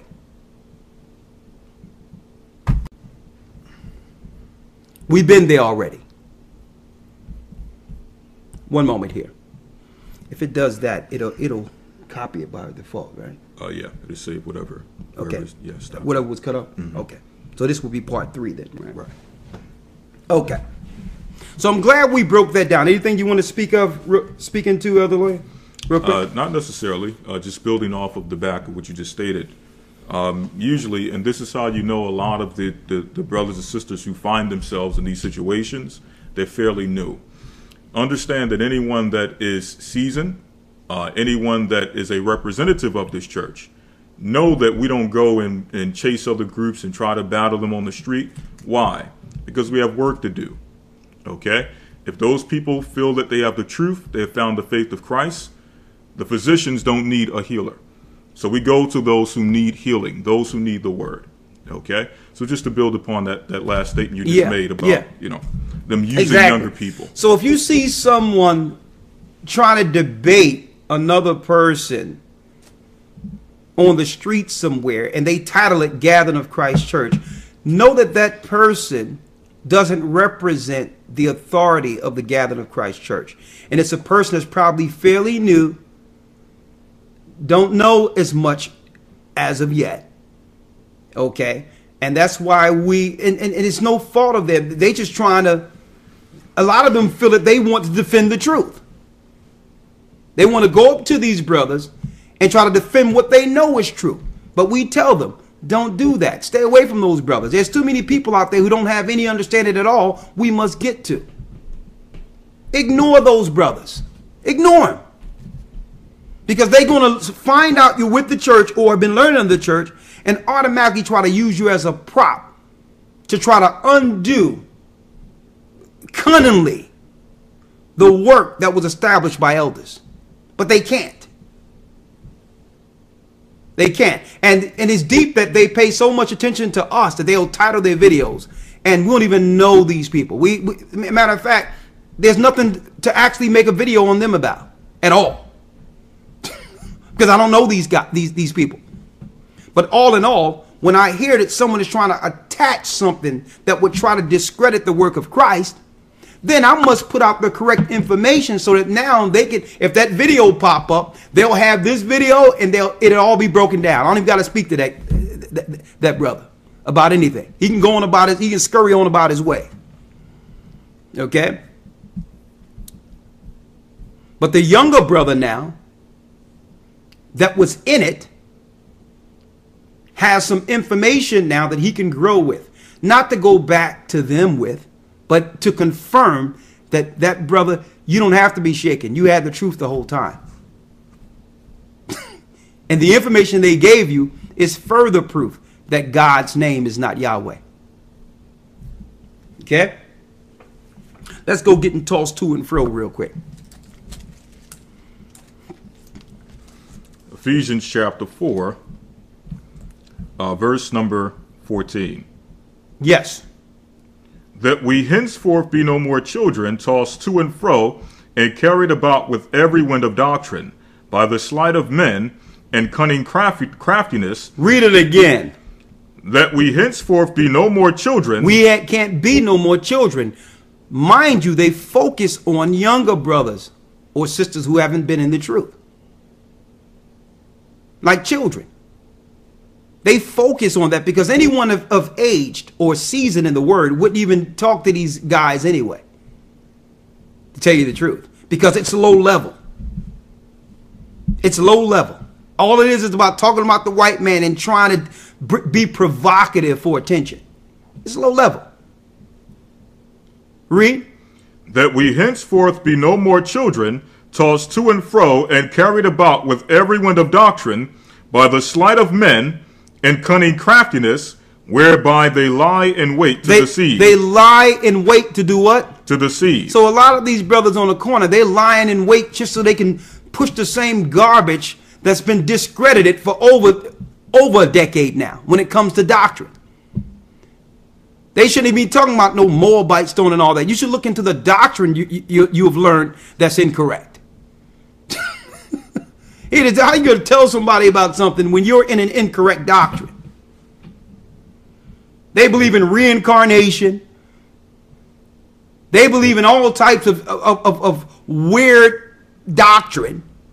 They believe that Christ was born and came back five times on earth at different times. That he was Isaac. Okay. They believe Christ was reincarnated as Isaac, Melchizedek. All types of mess, folks. Are you following me here? But they'll never say that publicly. They'll get on the street and try to point out something wrong with everyone else when their doctrine is evil from at the core. Okay? They need to shut down and study their doctrine first. And these are remnants from Great Millstone. Are you kidding me? That's why I'm like, listen, I could care less about any of that. For you younger brothers, don't engage these guys. They're looking for attention, folks. And they want to use the Gathering of Christ Church in their titles to gain attention. Don't let them use you like that. Okay? Same thing. Listen, I was teaching in Chicago a few years ago. And you had some brothers months before then who engaged other brothers on the street and all that. That actually seen me teaching. But when they seen me teaching, none of them came up to me. But they want to engage the younger brothers who have learned under me to try to gain some level of credibility. When I'm on the streets, and guess what? I'll be in the streets of Detroit. I'll be in the streets. I'll be teaching. They can come up to me and ask me any question they would like. And I bet you they don't put that video up. Okay? But I'm not going to engage them. But if they come up to me with that false doctrine, it will get dealt with. And guess what? It ain't going to take long either. Because why? The doctrine they are exalting, I taught it 2 decades ago and was actually more effective than they are with it right now. Okay, so they better not come up to me with that crap. Because when I'm teaching, they come up to me with their false doctrine, It'll be cut, cut, cut, cut. Matter of fact, I'll go to the scripture they want to go to first. And then I'll cut it and say, okay, what's the next question? All right, you can scurry up the street. Try to find some young guy who haven't learned anything. Okay? We're not dealing with it. I'll deal with their doctrine, let them scurry up the street, and continue to teach the gospel of Christ. For baptism and the preparation for the kingdom of heaven. For the brothers and sisters who would like to learn. Okay? Read it for me, Elder Lawya. Ephesians 4:14. That we henceforth be no more children, tossed to and fro and carried about with every wind of doctrine. Every wind of doctrine. Look how many doctrines there is within the Hebrew community. And here it is, they want to debate the Most High's name. His name is not up for debate. He told Moses his name. Whether you hear it or forbear it, his name is Ahia. Period. Read. And carried about with every wind of doctrine by the sleight of men and by cunning craftiness. Cunning craftiness.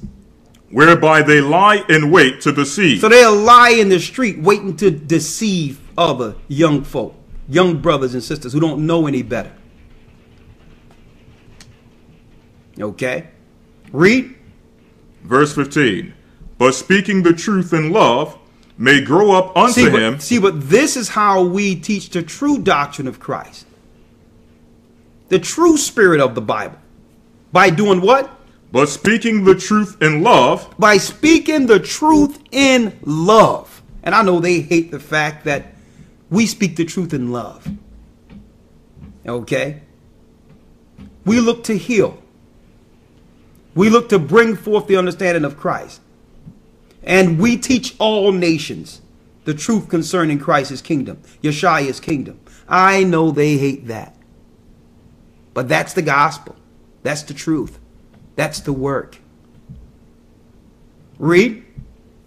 But speaking the truth in love may grow up into him in all things, which is the head, even Christ. The head is even Christ. So let's not be like any little children being tossed to and fro in different winds of doctrine, folks. You brothers who are learning and sisters are learning under the gathering of Christ Church, leave those guys alone. Believe it. And the Bible tell you, if it's not of this gospel, this truth, it's going to come to naught anyway. Let's get that real quick. Leave them alone. Leave them alone. Okay?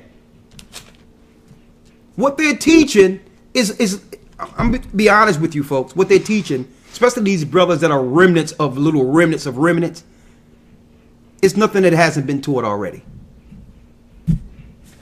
They just trying to gain some personal attention. And it's going to come to nothing anyway. Listen. Read it. The book of Acts chapter 5, verse number 33. Come on. When they heard that, they were cut to the heart and took counsel to slay them. Then stood there up one in the council, a Pharisee named Gamaliel, a doctor of the law, had in reputation among all the people, and commanded to put the apostles forth a little space, and said unto them, Ye men of Israel, take heed to yourselves what ye intend to do as touching these men. Come on. For before these days there rose up Theudas, boasting himself to be somebody, to whom a number of men, about 400, joined themselves, who were slain, and all as many as obeyed him were scattered and brought to naught. 37. And they were scattered and brought to naught. Those that try to come against the gospel of the truth. The gospel of truth. So if they come, they're going to be scattered and brought to naught anyway, because their intentions is not to gather Israel and to establish a work as far as the churches towards the kingdom of heaven for our people. They're not dealing like that. They are about attacking other people to get notoriety because they think that's what it's about. They want to get on a level to be recognized like other people. Low level. It's more about the self-pride and making themselves a platform on others than actually going out and doing some actual work. Setting up churches, setting up positions according to the churches, apostleship, setting up the works, bishops, deacons, elderly women, building the kingdom like Christ showed to Peter. Right? Now, there was some on the side preaching while the disciples were walking with Christ, and says, should we forbade them? Should we stop them from teaching? That's the one I wanted. There's more here. Yeah. Verse 37. After this man rose up, Judas of Galilee, in the days of the taxing, and drew away much people after him, he also perished, and all, even as many as obeyed him, were dispersed. And now I say unto you. See that? You had people who came up who drew people to them, who had notoriety and all that the Most High eventually scattered them to nothing. Why? Because what their teachings wasn't built on Christ, on the tenets of the gospel. If someone is just trying to get a camera for notoriety, eventually it comes to nothing, because what the majority of people will see what their true intentions are. Because what? Why? Where's your works when the camera's off? Where's the proof of your works? See? So eventually people will come around you and realize you're nothing but a bunch of talk. Because there's no actions in building the kingdom outside of the platform you made for yourself. There's no works when the camera goes off. And that's why I would never give any of these guys any attention publicly, because that'll be more attention than they're used to getting. See? But if I'm teaching on the street and they come up, yeah, of course, I'll deal with it swiftly with no issue. Okay? And it won't be like these little young guys. They're trying to usually engage to get some level of notoriety, then putting a title, Gathering of Christ Church on it. That's deceitful and wicked and evil. They know that the person they're talking to don't know about that information. Okay, read. Verse 38. And now I say unto you, refrain from these men. Refrain from these men, read. And let them alone. And leave them alone. For if this counsel or this work be of men. Because if it's of men, and a lot of these this is what YouTube has done. It has allowed anyone everywhere to so-called become an authority with a platform. Young brothers that don't know their head from a hole in the ground, because they found out they Israel under some group. Now they're going to come out and try to show, this is me. Let me flex who I am. But it's going to come to nothing. Read. It will come to naught. It will come to nothing. If it's not built on what? The tenets and principles of Christ and the doctrine that's laid out in the book of Hebrews. If it don't have those particular points of emphasis in at its foundation, yes, it will crumble. Read. 39. But if it be of the Most High, ye cannot overthrow it, lest haply ye be found even to fight against the Most High. But if it be of the Most High, what? Ye cannot overthrow it. You can't overthrow it. Lest haply ye be found even to fight against the Most High. You'll be found to be fighting against the Most High himself. And that's why the Most High tell his teachers, leave them alone. Don't even engage them, because that's what they're looking for. They wouldn't get attention otherwise, folks.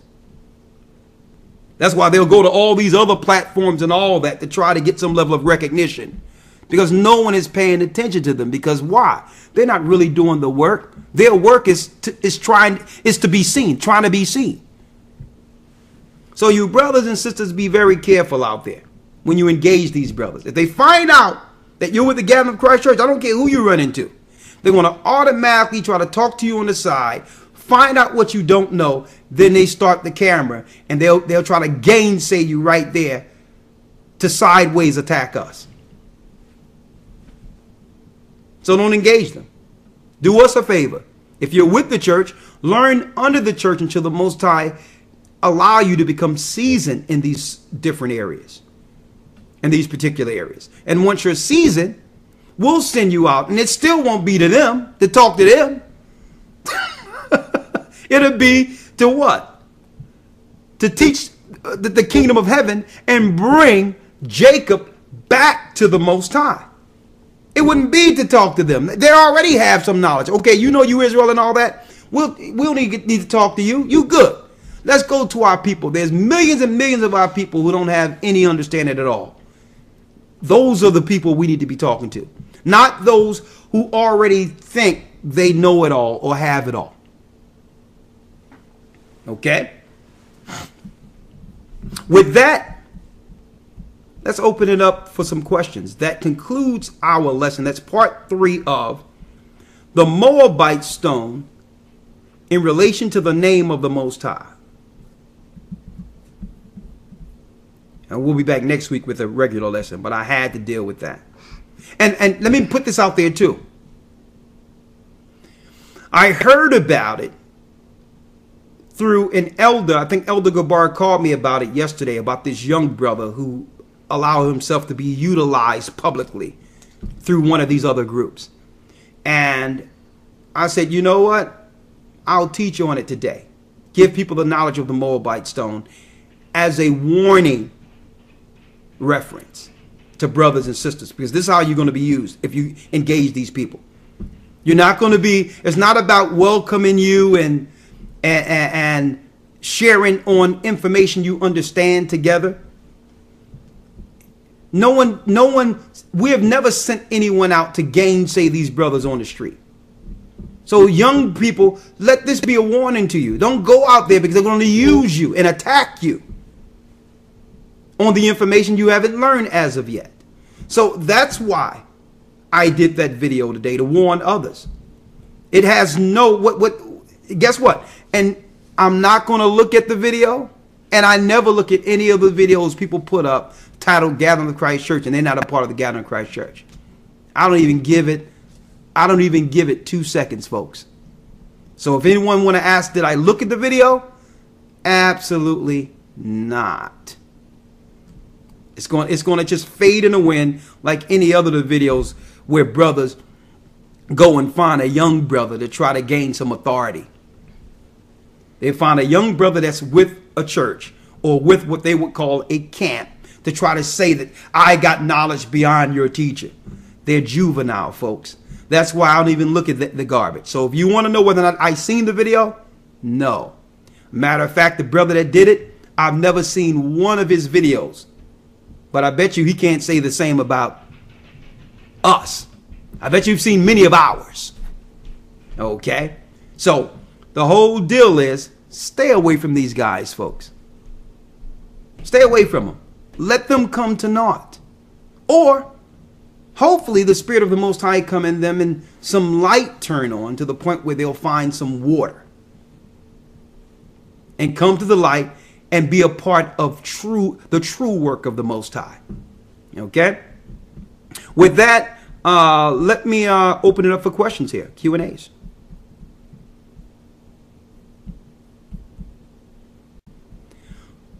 I thank the Most High that we don't have to go into the Moabite Stone to show the true name of the Most High.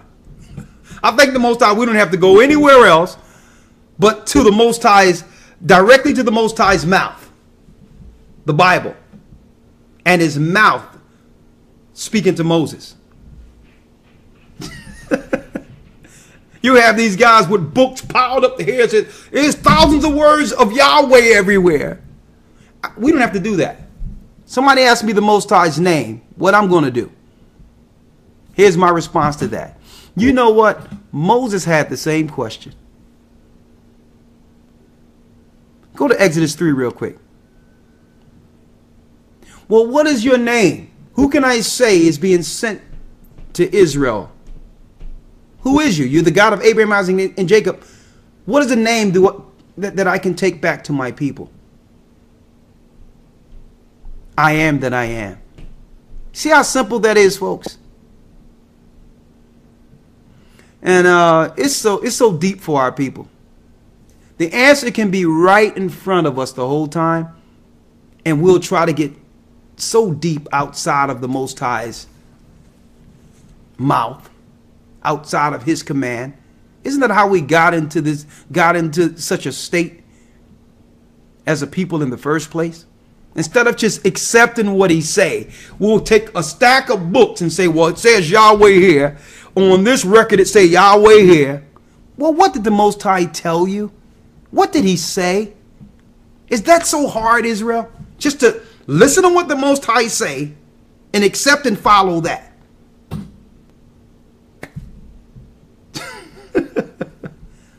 Are we not the children of Israel?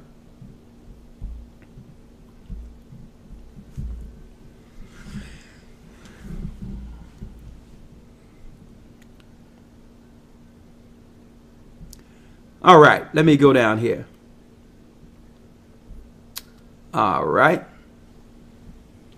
And I hope more so than anything that the brother who they utilize for their few moments of any, because I believe that they're going to get a lot of views just by putting the title on this thing.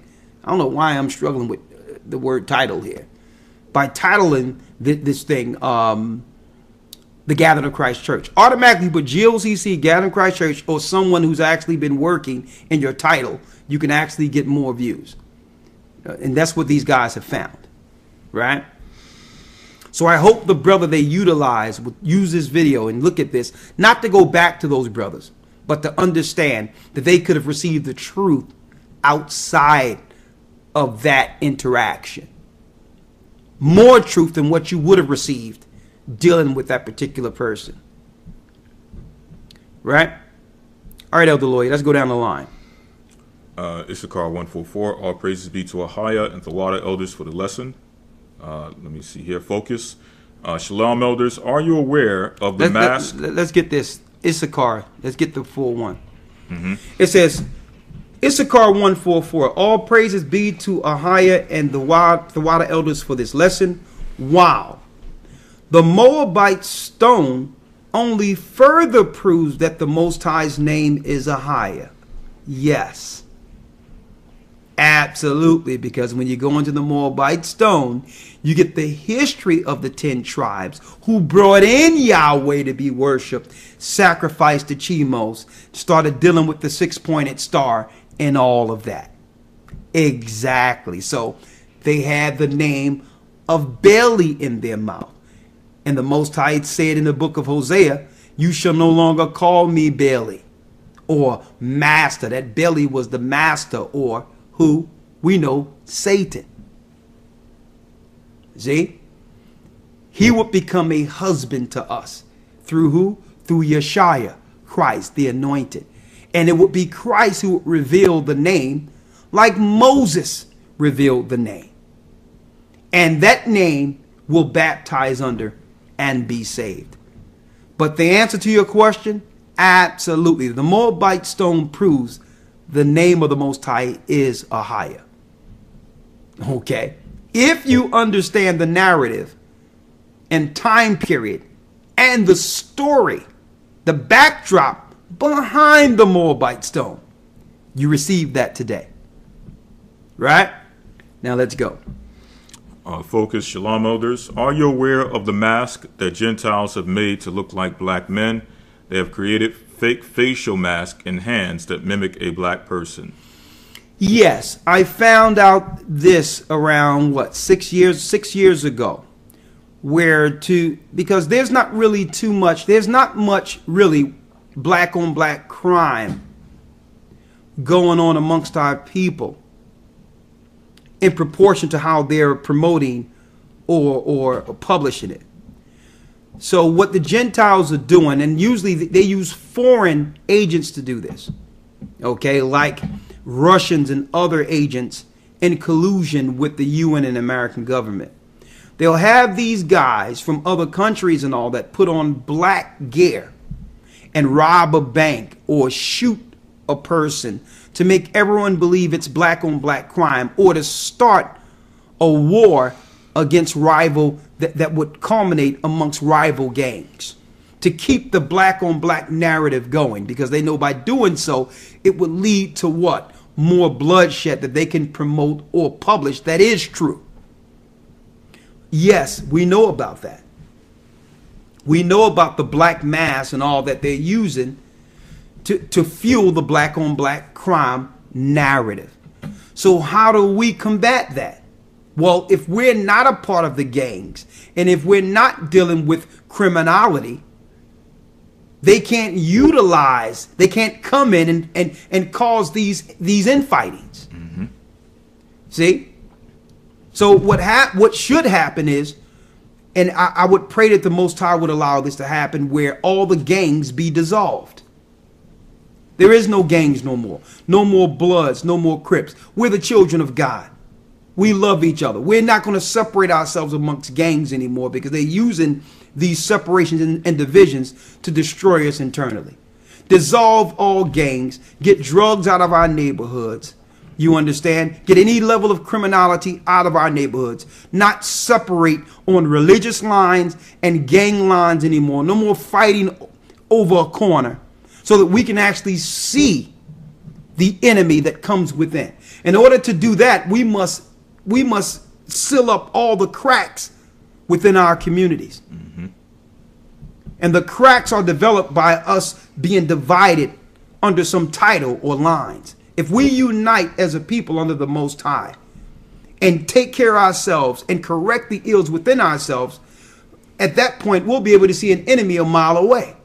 We set up our own points of references and engagements in different scenarios, and seeing what's coming into our communities. I mean, it sounds like a pipe dream, but that's the answer. The answer to that, if you want to understand or stop the enemy, we must first solve what's with, the ills amongst us. Because the enemies can only do this. The enemy can only do this because they see the chasm, the void. Mm-hmm. Okay, they see the criminality. They see the evil. So they'll come in to do what? Throw fuel on the fire. Okay, we see this gang is rivaling this gang. Let's dress up and put on a red scarf and shoot a brother in blue and just step back and see them just kill each other. See? What's next? Shalom, shalom, Shabbat shalom, elders. Thank you again for the lesson. It is timely for me because I've had the name on my mind. I was reminded from my Hebrew calendar. The verse on our calendar for this month is "Be still and know that I am the Most High." So whenever I read that I am or I am, do these translate into a haya, a shah, a haya? Not every time you read I am does it translates to that. Mm-hmm. So the answer is no. But right. Go on. In those places where you see I am being used regularly, the Hebrew word is anya. Okay? Anya. Which simply means I or I am. Yeah. Which gives more emphasis to prove that the Most High's name is I am. Ahaya. In an entirely different context than you and I saying I am. Okay? Go on. Next, True Seeker 7. Shalom, elders. Hold on.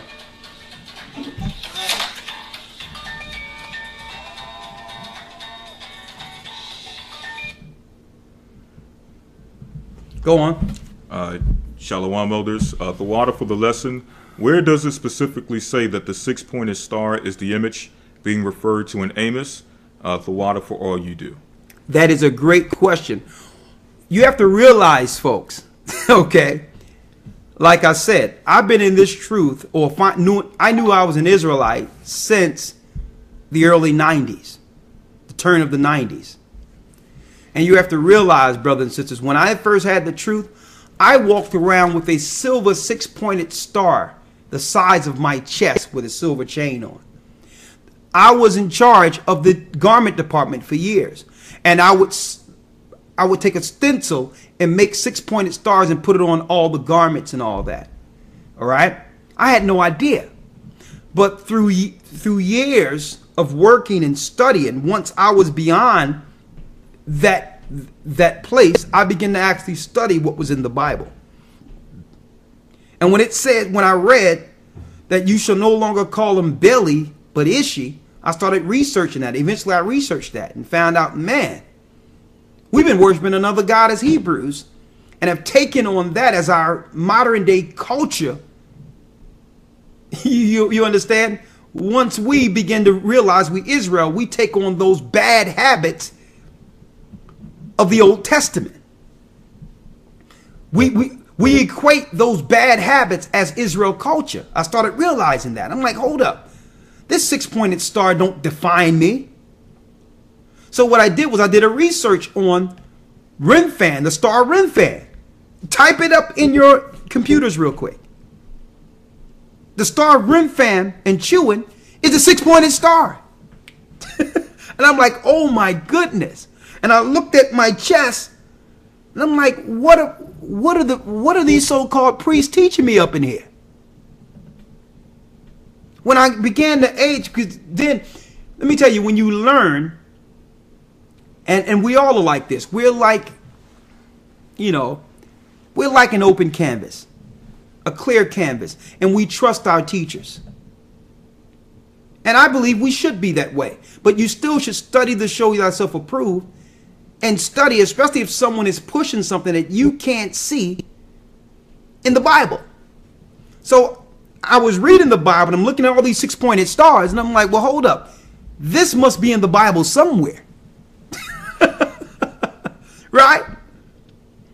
And I started equating my truth that I'm an Israelite with these images. So I did the research on it. And I had a book years ago that I have to get that was breaking down the worships of Moloch. The six-pointed star is the highest symbol for child sacrifice.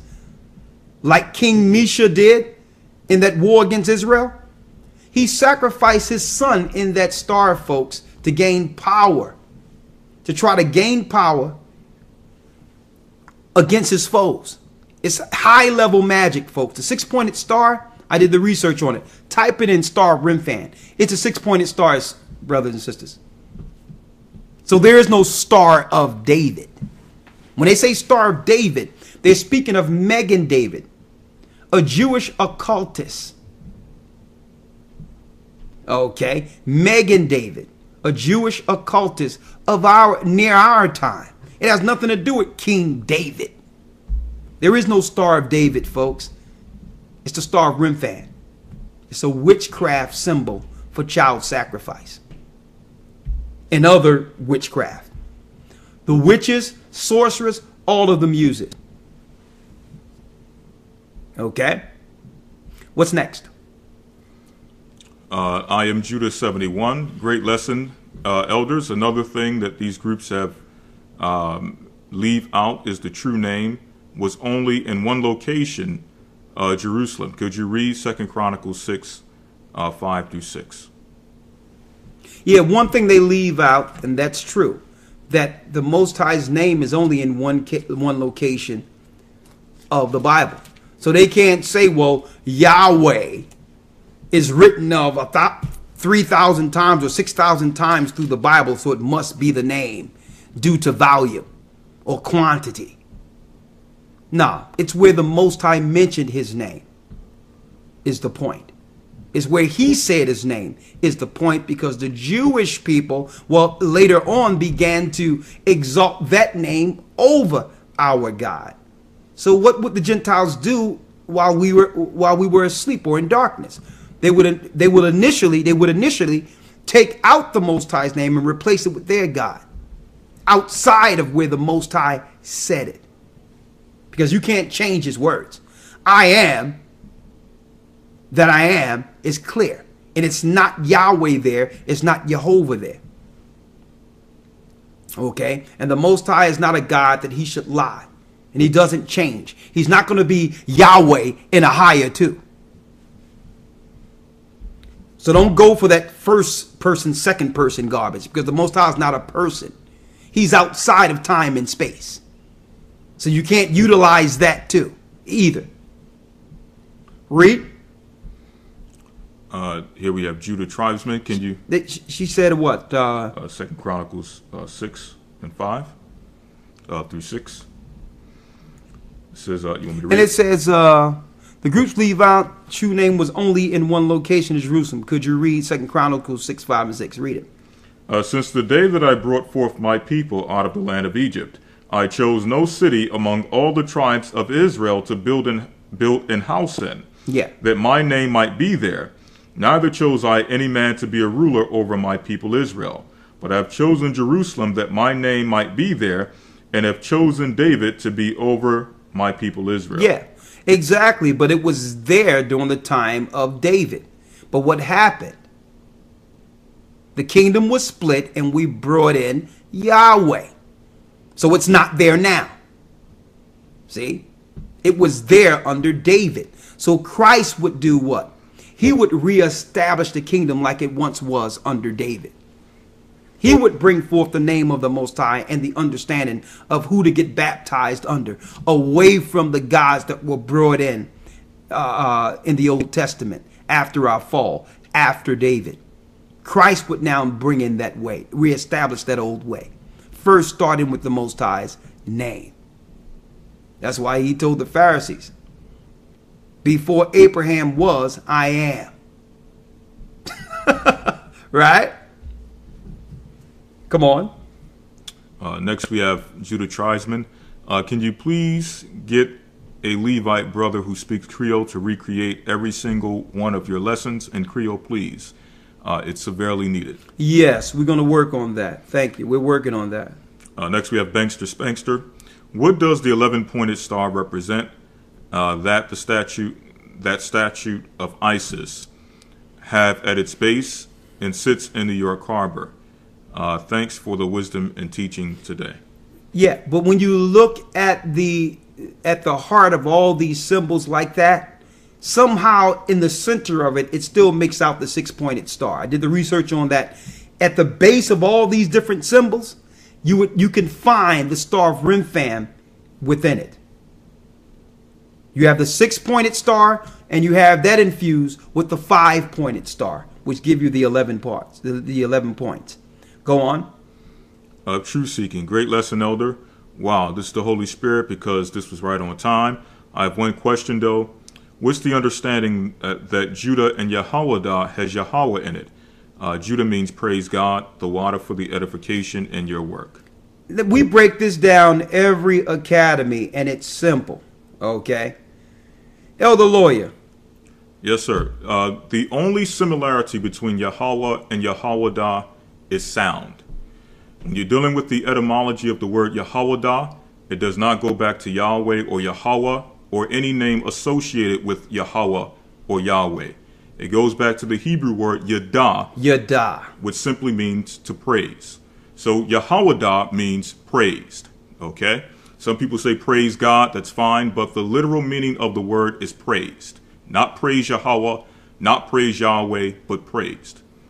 Exactly. So the key word within the two is Yadah, not Yahweh Da, or God's name must be Yahweh because it's Yahweh Da. No, it's Yadah, which is the root word for both, which is praise. That doesn't give any significance or understanding of what the Most High name is. Okay? It has no relation. But they will use the similarities to say his name must be Yahweh if Judah name is Yahweh Da. That's like saying the Most High name was Judah or has some similitude to Judah when Judah didn't exist. Do you see that? So it's the word Yadah, which means praise, that's in relation to both. Okay? And there is a praise within Yahweh. People are praising Satan.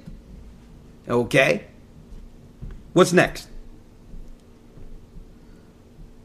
Shabbat Shalom, elders. A few months ago, I was on the train and I looked at this woman and she just started attacking me verbally. I could tell she was dealing with some spirits But how do I deal with situations like that if they come up again? I would leave and go to another train. Right. What's next? Well, I would suggest you do that. If the woman want prayer or something, I'm not going to do that in public and all that. I would ignore her altogether in public like that. But if a scenario come in which a person needs prayer, then elders get together and pray on a person to try to help cast out the spirit. But with you, I would say go to another train or ignore it. Yeah. One other thing I wanted to mention real quick. Okay. And because I know this question is in some people's mind. Well, as Hebrews, we was calling on Satan in ignorance. So it's not like the Most High didn't receive our prayer or knew that we meant to pray to him. And I want to put that out there. In our ignorance, we use the names that were available. And that's why the Most High said, you shall no longer call me Belly. He knew we were trying to call on him, but was using another deity. I want to put that out there too. So I'm not saying that all the brothers and sisters in the Old Testament purposely were worshiping Satan. And I don't want that to be how this is interpreted. What I'm telling you is Jehovah or Yahweh is Satan, the Canaanite god. Okay? He was able to creep in due to our sins and exalt and set himself up within the temple of the Most High. So when we begin to pray to the Most High and didn't have and lost the name of the Most High, it's not like the Most High didn't hear us in our ignorance. So he says, you shall no longer call me Belly. So yes, we were calling him Belly. He knew we were calling him Belly. But he says, you would no longer call me Belly. But is she? I'm going to become your husband. I'm going to send someone that you can marry that will take you away from your connection with Belly or Yahweh. See?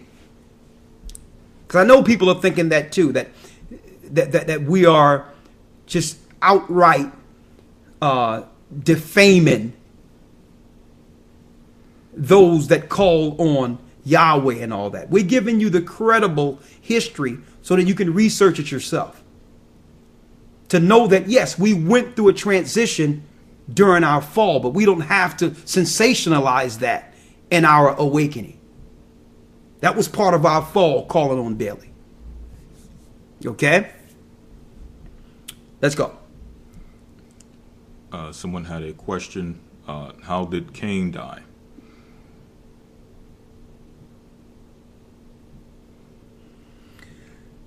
Well, there's different accounts of Cain's death. Okay? So usually what we stick with is the account that's in the book of Jasher. Mm-hmm.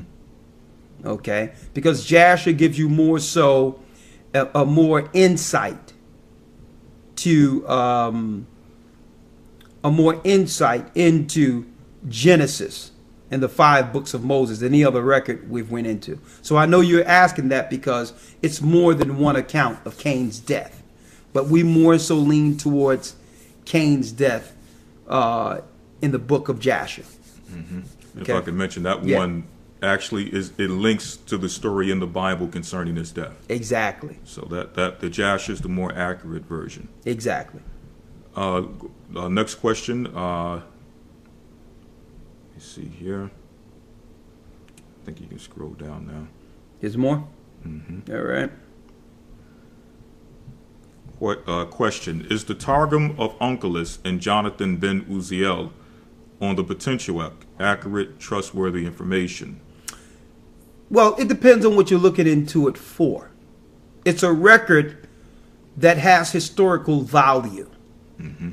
Okay, it has historical value when it comes to the what you would call the commentaries. Yeah. Well, no, when it comes to breaking down how Jewish people or Romans started dealing with their conversion into what we call Judaism, it have historical value in that information on that level. But this is what I have to say. There's nothing that's right in those records you can't find in the Bible. Okay? It's not like they're going to show you some information that you wouldn't have gotten otherwise if you just studied the Bible itself. So from a historical standpoint, in the conversion of Uncleus and all that, it's historical fact.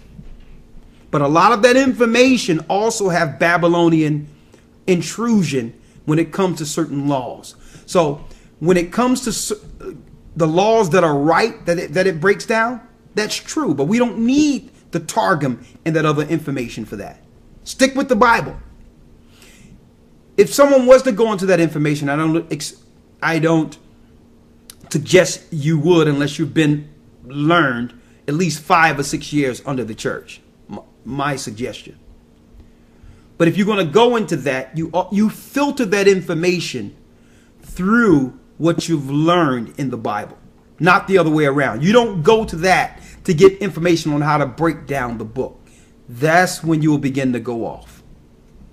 Okay? But there's nothing in those records you can get that you can't get within the Bible. There's a lot of madness in it too. A lot of evil teachings in it. All right, what's next? Lamel321, have you ever heard of John Ramirez or have him on your show?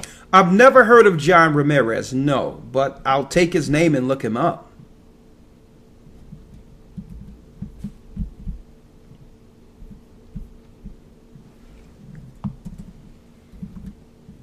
Okay, I'll take his name and look him up. Hold on, let me look up for show.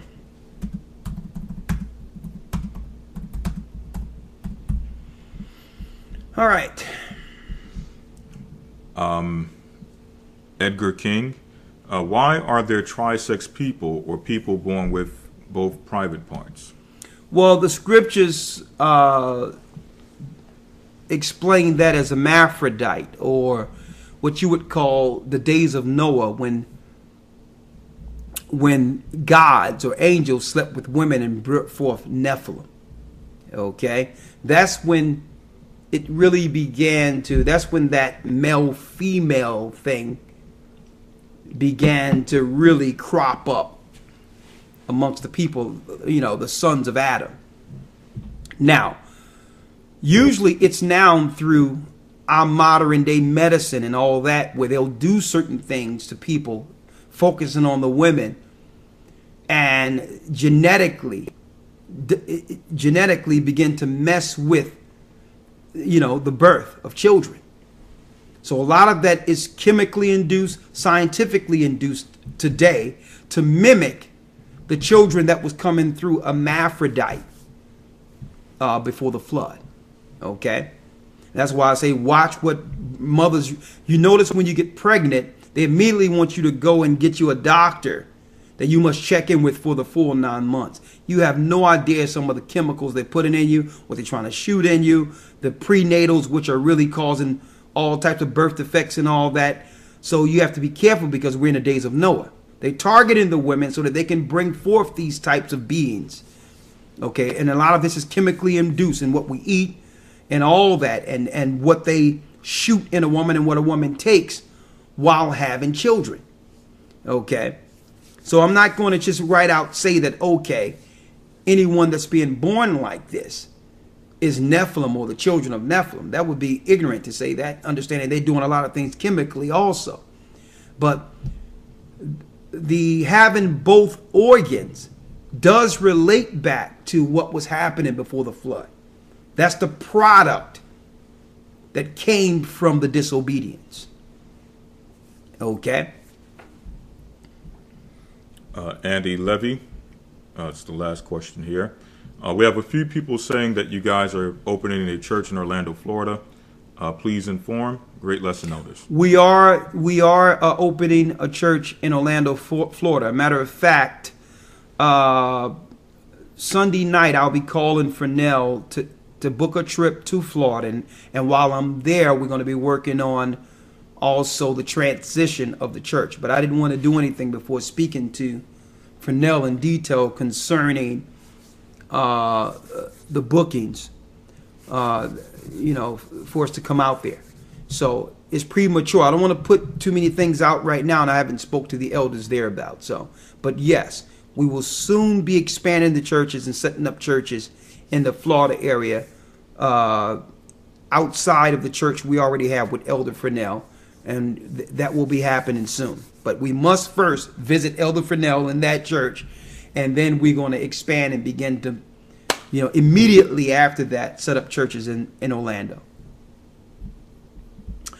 Okay, with that, Shalom. Thank you for moderating today, Brother Elder Dell.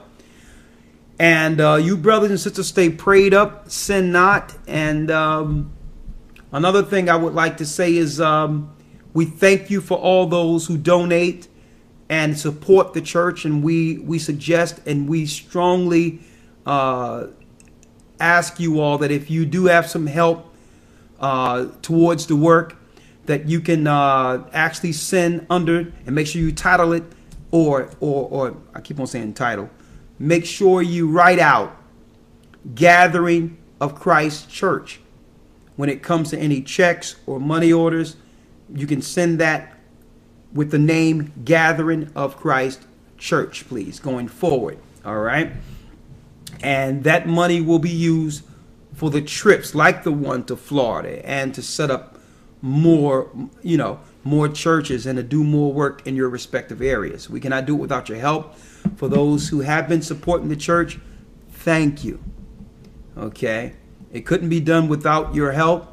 You're dealing with the work, you know, in areas you can by helping financially support the work. We thank you for that, but there's a lot of work that needs to be done. So we ask you to donate if you can. If you don't have it, I understand, but we're just going to ask you to send in your tithes, your offerings, if you, just so that we can continue the work and expand beyond this. Okay. With that, I'm going to say Shalom. Stay prayed up, and sin not. We will soon see Zion.